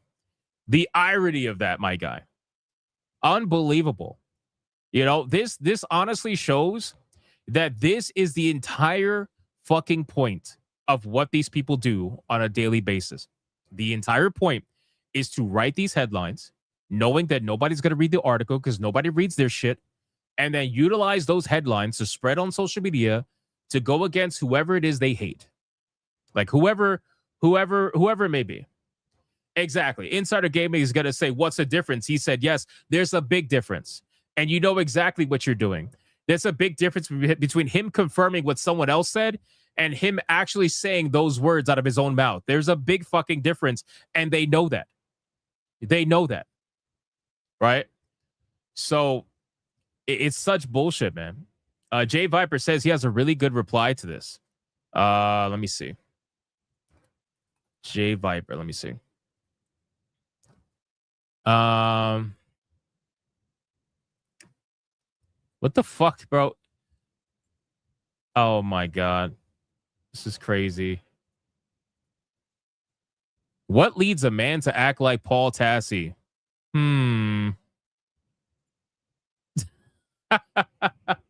Holy shit.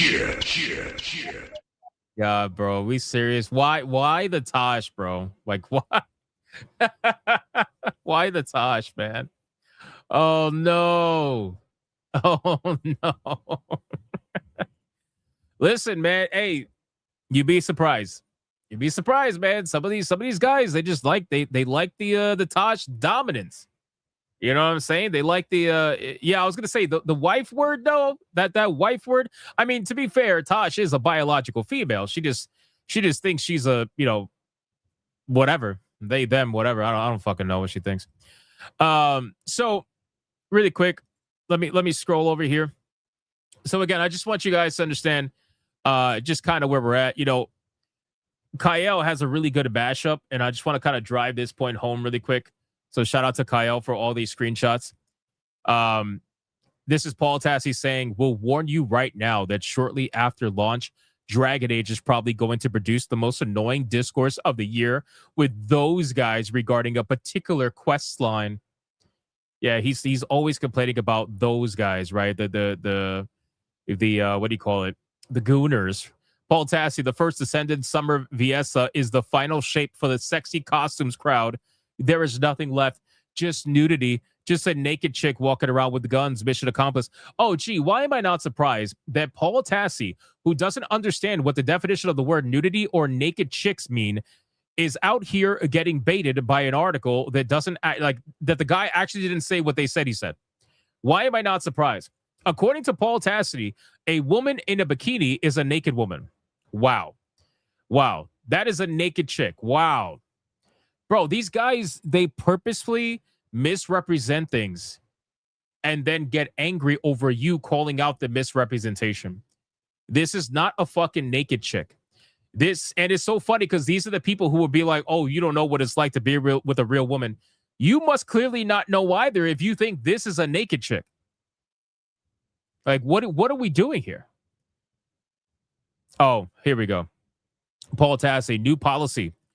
Is every single woke, DEI, modern audience, sweet baby person that shows up gets blocked, no questions asked? I'm exhausted. It's probably why he blocked me. Not surprised. It may be time to actually buy Suicide Squad, Kill the Justice League, according to Paul Tassi. So I guess he didn't buy it when they needed him to buy it. He wanted to buy it when it was basically a dying video game. Why am I not surprised? Oh, and Paul Tassi with the gaslight at the bottom. This is interesting. Paul Tassi. So one person from one company wanted one guy on Steam to get banned, and they were not banned. And that started Gamergate 2. Incredible stuff. Somebody responds, it's just more information before purchasing a video game, like how the curated system is supposed to be. Paul says, yes, but like completely useless information. Wow.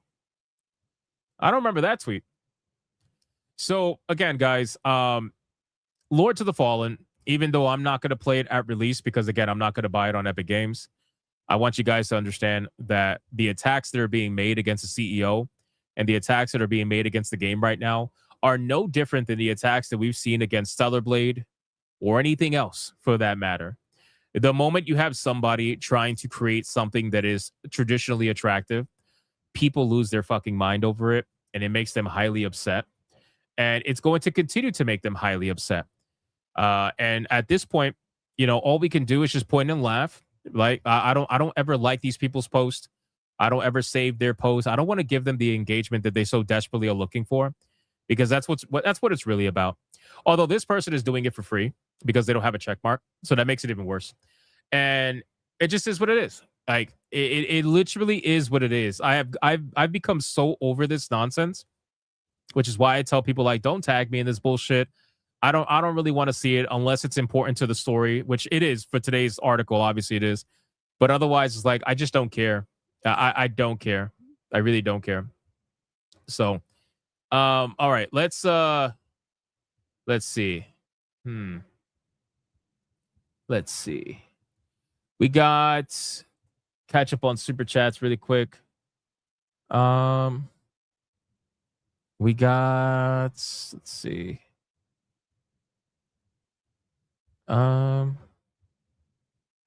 This one. Alucard with a 5. Lara Croft is a queer icon that explains why no one is interested in a Netflix series. Oh, I already read this one. But that's still true anyway. Kaylin with a 2. Love Ace Combat. 100% buying the game. Nice. Very nice. Keep it going, man. Adam Rabiel with 20 months. Diablo 4 is trash. I said what I said. Listen, I may not agree with you now, but I would have agreed with you when it first came out. 100%. The game was not what it was supposed to be when it was first released. GraphWeb with a 2 says, for fuck's sakes, hashtag cancel Disney Plus. Shout out to GraphWeb. Thank you so much. I appreciate it, man. Adair Soto with a 5. Even Bungie put the effort in this game, even though nothing has changed. People's minds have already been made up. They're not going to play this game. I would say that's probably like 90% true, but there is a 10% that can still be saved. right? Like if you can convince people that that you've made some changes, which by the way, I don't think they have, because looking at the trailer, looking at that video we just watched, I see 95% the same shit. The body decaying thing was pretty cool.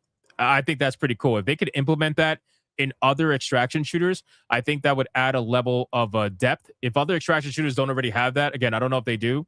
I don't think Arc Raiders has that. I'm pretty sure they don't, because the bodies don't stick around, I believe, once they surrender, or if they do, like, it's only for a little while. But I think that's a pretty cool mechanic. So that was cool. But other than that, there really wasn't anything that was too different about the game. They did say they were not going to do proximity chat when they first announced the game, and now they said that they are doing proximity chat. I feel like at this point, Arc Raiders probably convinced them to do it, because it shows how successful that it could be if you do proximity chat. The first excuse was that they thought proximity chat was going to be too toxic, and they're absolutely right. Proximity chat is going to be toxic. But it's also going to be funny, in my opinion. So we shall see. All right, and then we got Adam Juman for $1 on Rumble, says, "Wonder what Tassie's viewing hours on Pornhub are." Bro, I don't give a fuck about that at all. That's pretty funny. And then let's see, Adam Juman with $1. Bungie is the Tebow of the gaming industry. Fair enough. The art director was fired a week after The Art Thief. Was it really 1 week after? Did he get fired that quickly? Holy shit. I didn't realize it was that fast. And D Draconic for $1 says, "Thank you everyone for joining Rumble. All memberships have been officially claimed." Nice. So we didn't get to lose any memberships on Rumble. That's awesome. All right, boys, listen, we are done for the evening. We're going to go do the waifu battle now. If you're not going to stick around for the waifu battle, then please go check out my video if you haven't seen it today. My video on High Guard. I released a video on the video game High Guard. Go check that out. It's a fairly long video, but it goes into the history of the studio. I linked it in the chat. You could go watch it right now if you're not going to join us for the waifu battle. Thank you guys for the insane support, liking, commenting, everything that you did today. I greatly, greatly appreciate it. And wherever you decide to go, have fun, go do your thing, go play some video games. As always, Talk with the Great says, side mention yesterday is the Tales of Series 30th anniversary. Is it the 30th anniversary? Get the fuck out of here. Really, Otaku? Hold on. Let me look that up really quick. Sorry, sidetracked. Oh my God, my bad. Hold on. So, Tales Series 30th anniversary. Holy shit, is it really? Wow, yeah, look, they have a 30th anniversary website. That's crazy, bro. Oh my God, dude. Oh my God, 30 years. 30 years. Oh. That stop aging me? I know, Deku Leader. That's exactly what I'm saying. Stop aging me. Fuck, bro. 30 years of the Tales series is insane. I really like Tales of Arise. Tales of Arise was pretty good. It's pretty good. All right, let's get into the waifu battle, boys. Let's have some fun. Let's do our thing and close out the stream, man. Here we go.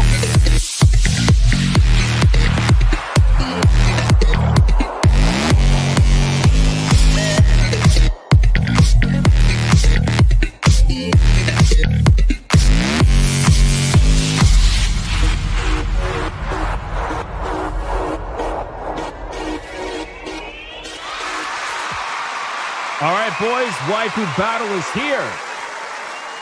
Now, if you guys missed the last waifu battle, hold on. T-Jab says that we are 55 away from tier 1. Okay, thank you, T-Jab. If you missed the last waifu battle, we ended up having a massive upset. Massive upset. Where a couple of votes that would have made Lara Croft the champion ended up coming in way too late, which resulted in an upset. Not necessarily a bad one, but Lady from Devil May Cry ended up becoming the waifu battle champion.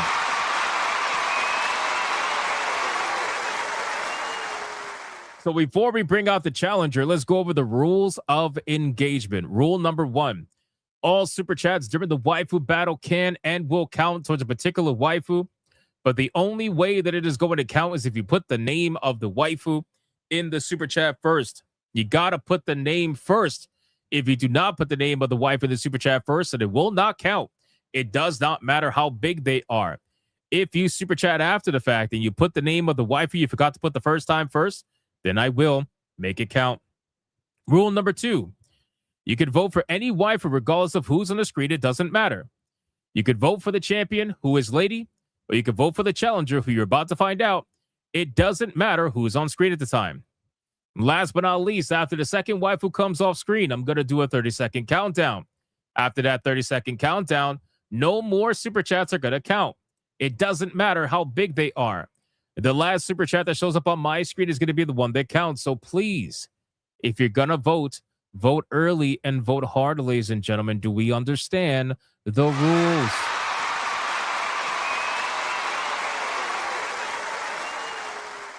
We do not understand the rules. Don't lie to me. Do not lie to me. All right, boys, listen. Today's challenger. Lady is pretty legendary. I can't lie to you. Lady is pretty legendary. But I had to bring back somebody that hasn't been in the waifu battle for quite a little while now. Somebody who can hopefully save tier 1 and tier 2. I think she has it. Well, I was going to say I think she has it in her, but that is a major pause, by the way. So let's bring out the challenger and let's see if she could go up against Lady from Devil May Cry.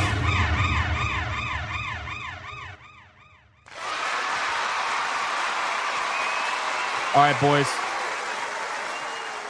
The challenger that's going to go up against Lady is going to be none other than the one and the only legendary waifu that everybody loves. 2B, ladies and gentlemen. Let's start the clock and let's see who is going to win. Is it going to be Lady or is it going to be 2B? The names are on the bottom. 2B is extremely easy to spell, goddammit. Extremely easy to spell. It's literally just 2B. GDR says that's not Fearin. I'm sorry. It's not. It's not Fearin. I apologize. Shout out to the artist who did this, man. It's amazing what you can find on Google. 2B needs 2 double Ds, 3C, 2 Ds, 2 Bs, BB. I'm just reading you guys' posts. It's all over the place. We got... Wait, hold on. We got Blue-Eyed Scorpio with a 2. Says Eve Nautic Mitsuri. That's insane. We got Blackguard with a 2. Says A2. Oh my God, bro. Seriously? We got Demon Carol with a 2. Says 2B. There we go. See, that was genius. That was a genius way to say it. Thank you, Demon Carol. And then we got Deadeye's Lock with a 2 for Lady. Very nice. Very, very nice. I appreciate that. We got Drew with a 5. Says Maka Akashia. Know your place. Or Mocha Akashia. Sorry, not Maka. Mocha Akashia. Know your place. Thank you, Drew. I appreciate that, man. I appreciate that. John D says double D's for the win. But then again, they're all good looking. So as long as they're real. I mean, I'm just saying. Thomas Brown is yelling at me because he wants Mao. To be or not to be? That is the question, according to Deku Leader. Glowmite Prince says, should have been Lady versus Mount Lady. That's a good idea, but that was too obvious. And I was hoping that 2B could save us, but it looks like she might not be able to. She might not be able to. Blue-Eyed Scorpio, doing everything except voting for a waifu. Says dealer's choice. Fucking A, bro. Oh my God. Thank you so much, man. I appreciate that. I appreciate that. Chaotic Holy says to bring Mao for 500. That's not going to happen. Every time somebody freaks out for a certain waifu, they never go hard for it after they show up. Very rarely. Very rarely. Blackguard with a $50 mega banger. Holy shit. Says 2B like overkill to bring against the new champ, but who knows? Maybe someone will cheer her to victory for the lulz. We've seen stranger things here. That is true. That is true. There are some waifus that have gone much farther than I ever thought they were gonna go. I gotta be real with you. Much farther than I ever thought they were gonna go. Like, you know who was the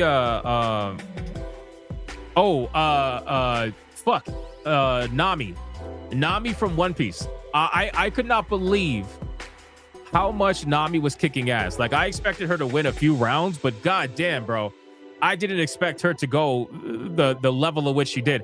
And Mount Lady also. Like, I didn't expect Mount Lady to go as far as she did too. It was crazy. Crazy, man. But I appreciated Blackguard. Dragon with a 5. Lady, Capcom, Pachinko Machine, DMC4 almost looks like Joan Jett. Thank you, Dragon. I appreciate that. All right. It's time to bring 2B off the screen. And now it's time to bring out none other than the one and the only legendary champion, Lady. Let's start the clock and let's see who is going to win. Is it going to be Lady or is it going to be 2B? We're going to find out, boys. We got Blue-Eyed Scorpio with a 5, says 2B nano suit on Eve. People just fucking love Eve, bro. This just is what it is. People love Eve. Crash Collins with $1 says 2B over on Rumble. Very nice. Very nice. I appreciate that. Thank you. Thank you, Crash Collins. One person says picture sucks. 2 people say picture's nice. The duality of the waifu battle. It's all over the place. Always. Always. You're voting for the waifu. You're not voting for the picture. If you like. Otherwise, I don't know what to tell you. I don't know what to tell you. But we did pass tier 1 officially for the 519th stream in a row. Now tier 2 is up in the air. Let's find out how that goes. But I'm more curious about who is going to win this one. Because right now we have 2B with a pretty big lead because of Blackguard. And Lady, I don't even think Lady has $10. Let me double check. Lady's got 5. And then Rumble did 2, so that's 7. Another $1, so that's 8 from Deadeye's Lock. Says Lady, to be or not to be. That is a question our Lady will win. So Deadeye's Lock is sold that Lady's going to win. Deadeye's Lock is 100% sold on that. Fallen Angel with a 2 for 2B. Thank you very much. I appreciate that. Final Twin with a $20 banger says split. Gotta vote 2B, but also want to keep Lady in. So Final Twin just gave us the number to get over 10. So Lady is not going to be banned from the waifu battle. So nice job, Final Twin. I appreciate that. Nice job. GDR with a 5 says, Firin, why must you deny me my bounty? I need my cocksleeve elf. Oh my God. My cocksleeve elf is fucking insane, bro. Next level insanity. First off, motherfucker, okay, I brought her back and you were gone for days. The whole chat saw it. Chat, you remember that. You guys remember. I brought back Firin and I specifically said, watch. GDR is not gonna fucking show up when and bro, she won like 3 times and GDR never showed up every single time. Come on, bro. It happened multiple times. Killing me, man. Love you, GDR. But that's crazy, bro. Cocksleeve elf, holy shit. Miss Bella Games with a 10 for 2B. She looks like the type of character I'd play in a game. Have you never played the Nier games before, Miss Bella? I appreciate the 10. Thank you so much. That's legendary. Ron DFK with a 2 says, Eve, even though no pineapple on that pizza. You should never have pineapple on pizza. That's disgusting. Blue-Eyed Scorpio with a 2 says 2B. That's a clever way of saying it. That's a clever way of saying it. Very clever. Rumble's like, why does Hypno hate GDR? I don't. I gave him what he wanted multiple times. Miss Bella says, no, I haven't played them. Oh, if you haven't played the Nier games, I don't know if you play Stellar Blade, but if you like Stellar Blade, you'll like the Nier games for sure. For sure. They are a lot of fun. All right, boys. Ladies coming off screen. This is the final countdown. Anything can go. 5, 4, 3, 2, 1, go.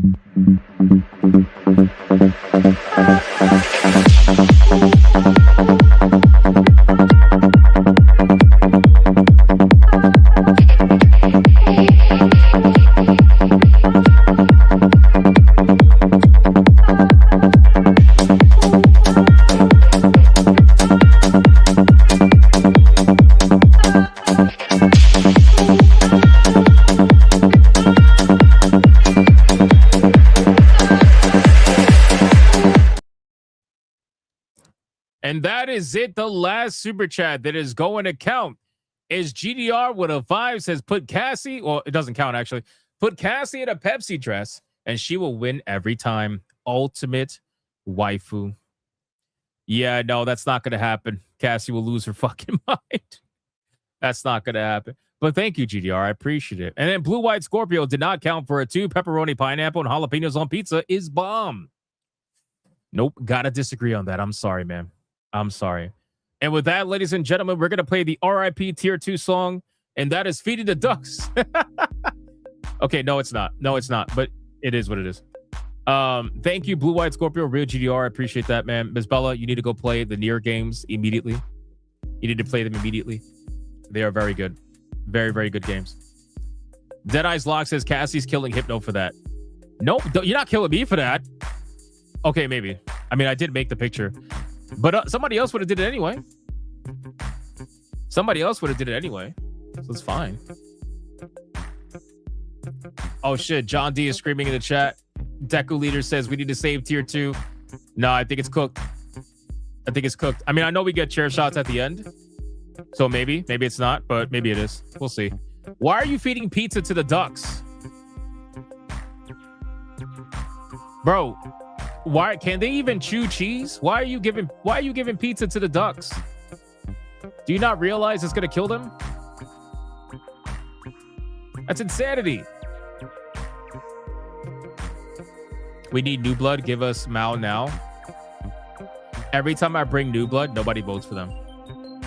So I'm just saying. Demon Carol says, if you had a Gyaru clip, I might have dropped the Red Boy. I understand. If that's worth sacrificing 207 Tier 2s in a row, I mean, I get it. I understand. All right, boys, the numbers are in. The numbers are in. Holy crap, ladies and gentlemen. Holy crap. Look at this. Look at this absolute destruction. We got 2B at $81.33. Damn, bro. That's crazy. Against Lady with $18. And that's it. $18. Holy shit. You know, and I said it too the other day. I was like, watch her be like a one-hit wonder. That always happens, bro. That always happens with Lady. The numbers came in really fast, so I'm putting the belt on 2B. You got to give me a second. Blackguard with a 20 says that was tough for Lady to go against 2B, but on the flip side, if she had one, it doesn't get much harder than going against 2B in a waifu battle. I agree with that. I think I like sometimes doing an underdog story. Like, to be fair, people could say that putting Lara Croft against against fucking Lady was the underdog there, right? But she won. So I feel like that's a cool thing. All right, I just put the belt on 2B. All right, ladies and gentlemen, the winner of the Waifu Battle and the new Waifu Battle champion is none other than the one and the only 2B. Ladies and gentlemen, damn.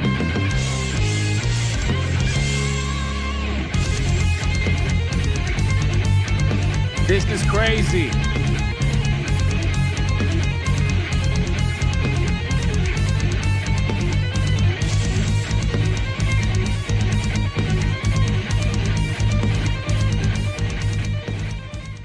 Let's do it one more time, ladies and gentlemen. One more time.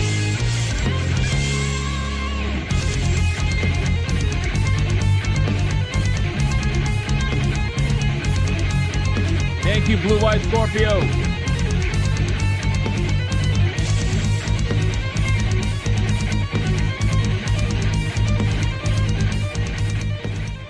Blue White Scorpio says Aerith and Tifa plus scissoring equals Eve. Alucard with a 2 says donations, donations, donations, gifts, gifts. Tiger King, how far are you from tier 2? I don't know, bro. We're pretty far. So I think we're fucking cooked. Absolutely cooked.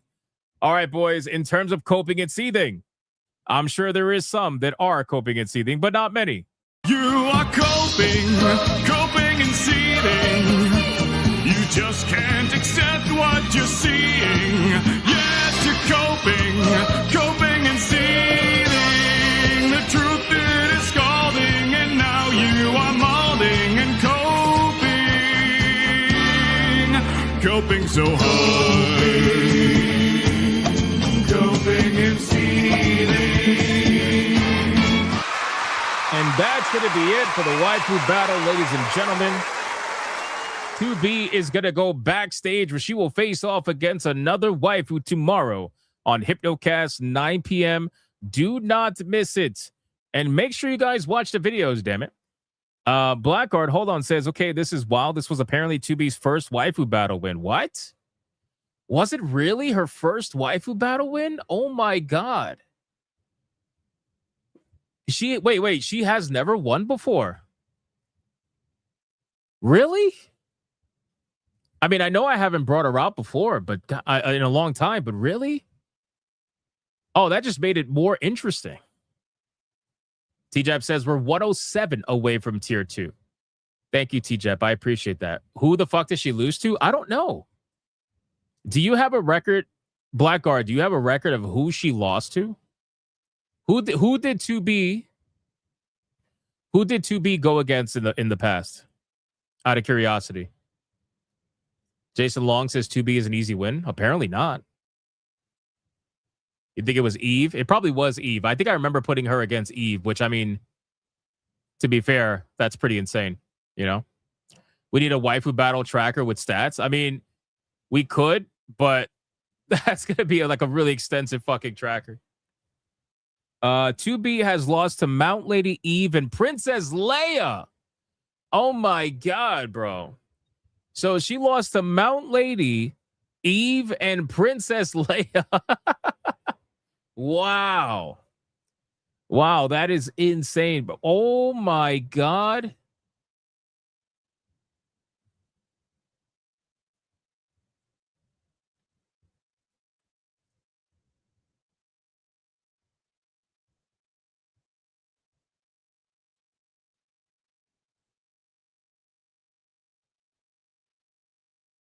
Oh my God.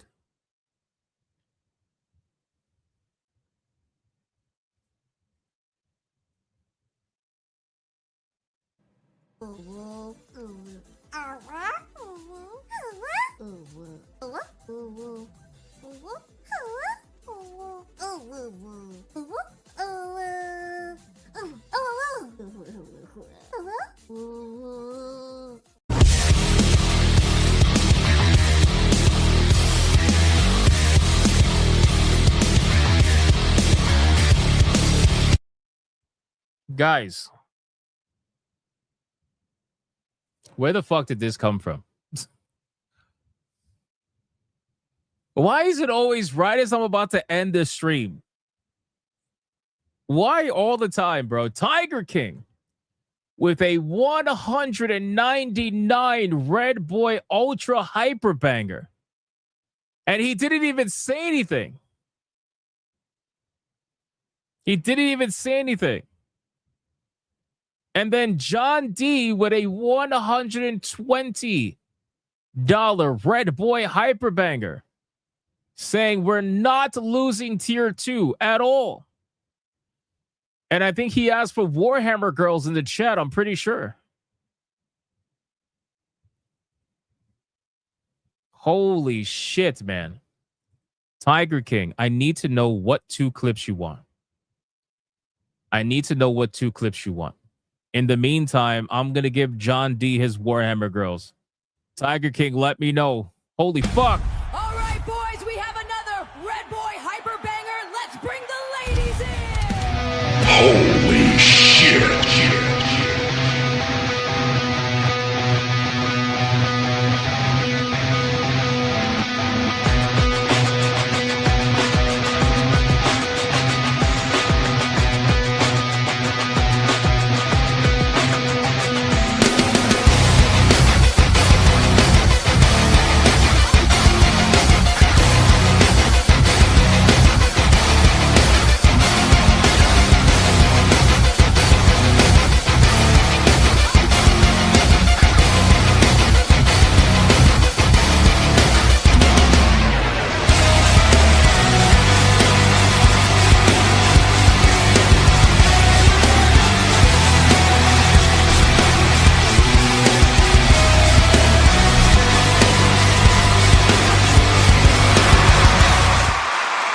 Shout out to John D.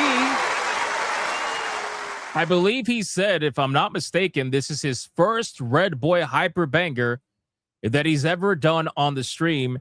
Like an absolute fucking boss, man. Shout out to John D. What a legendary first Red Boy Hyper Banger. At an amazing time, man. Shout out to John D. I appreciate that, dude. Holy fuck. Thank you so much. And then this fucking guy, he said I could pick whatever. So you already know. It is what it is. All right, boys, we got another Red Boy Hyper Banger. Let's bring the ladies in. Holy shit.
All right, boys, it's another Red Boy Hyper Banger. Let's bring the ladies in. Holy shit.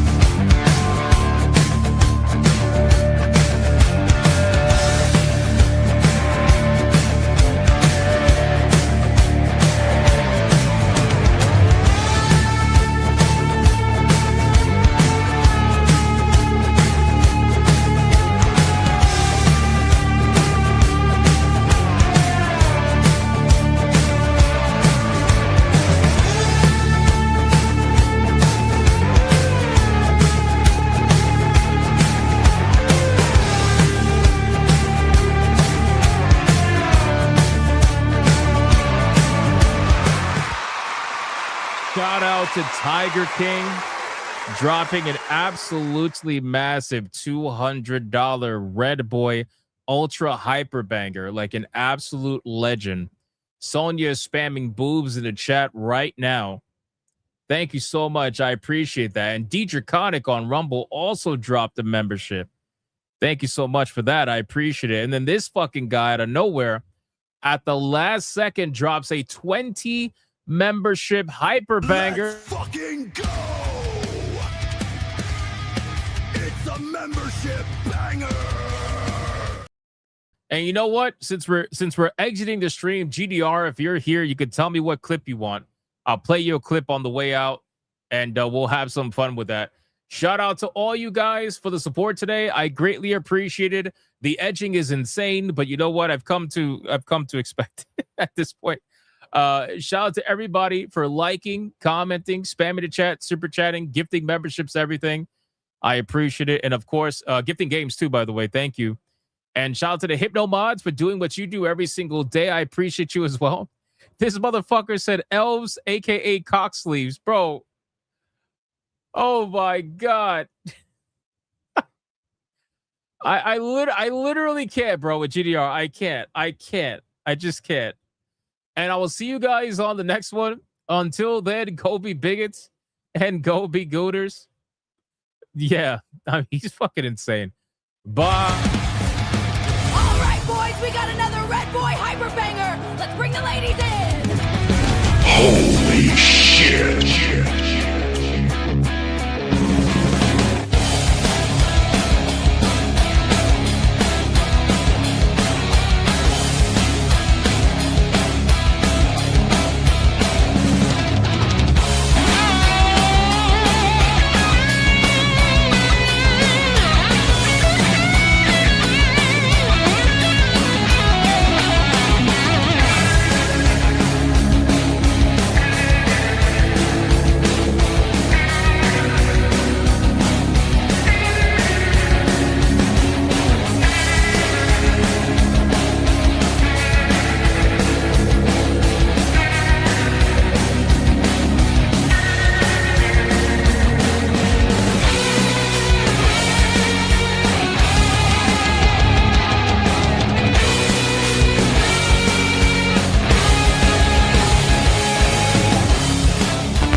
I have relationships with women and sex with men. And I got news for you. That means you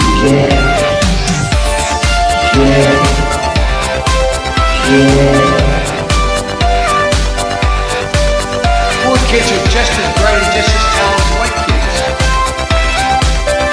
Her dog, or her cat, was named Vagina. Vagina.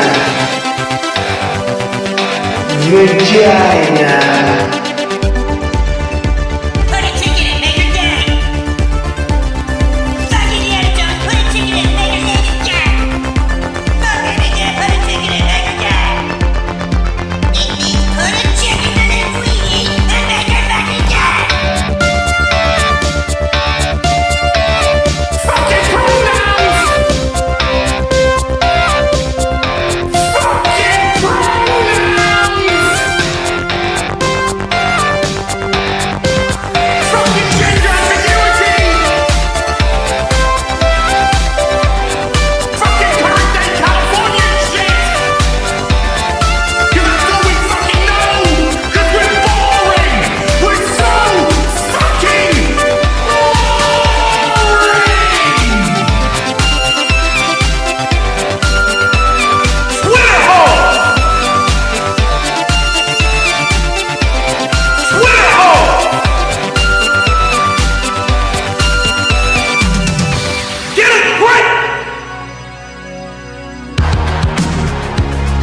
At the touch of the black man, I bring life. I bring life.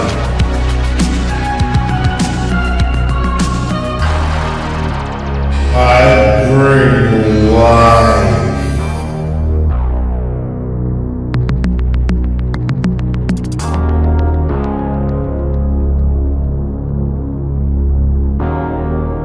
I bring life.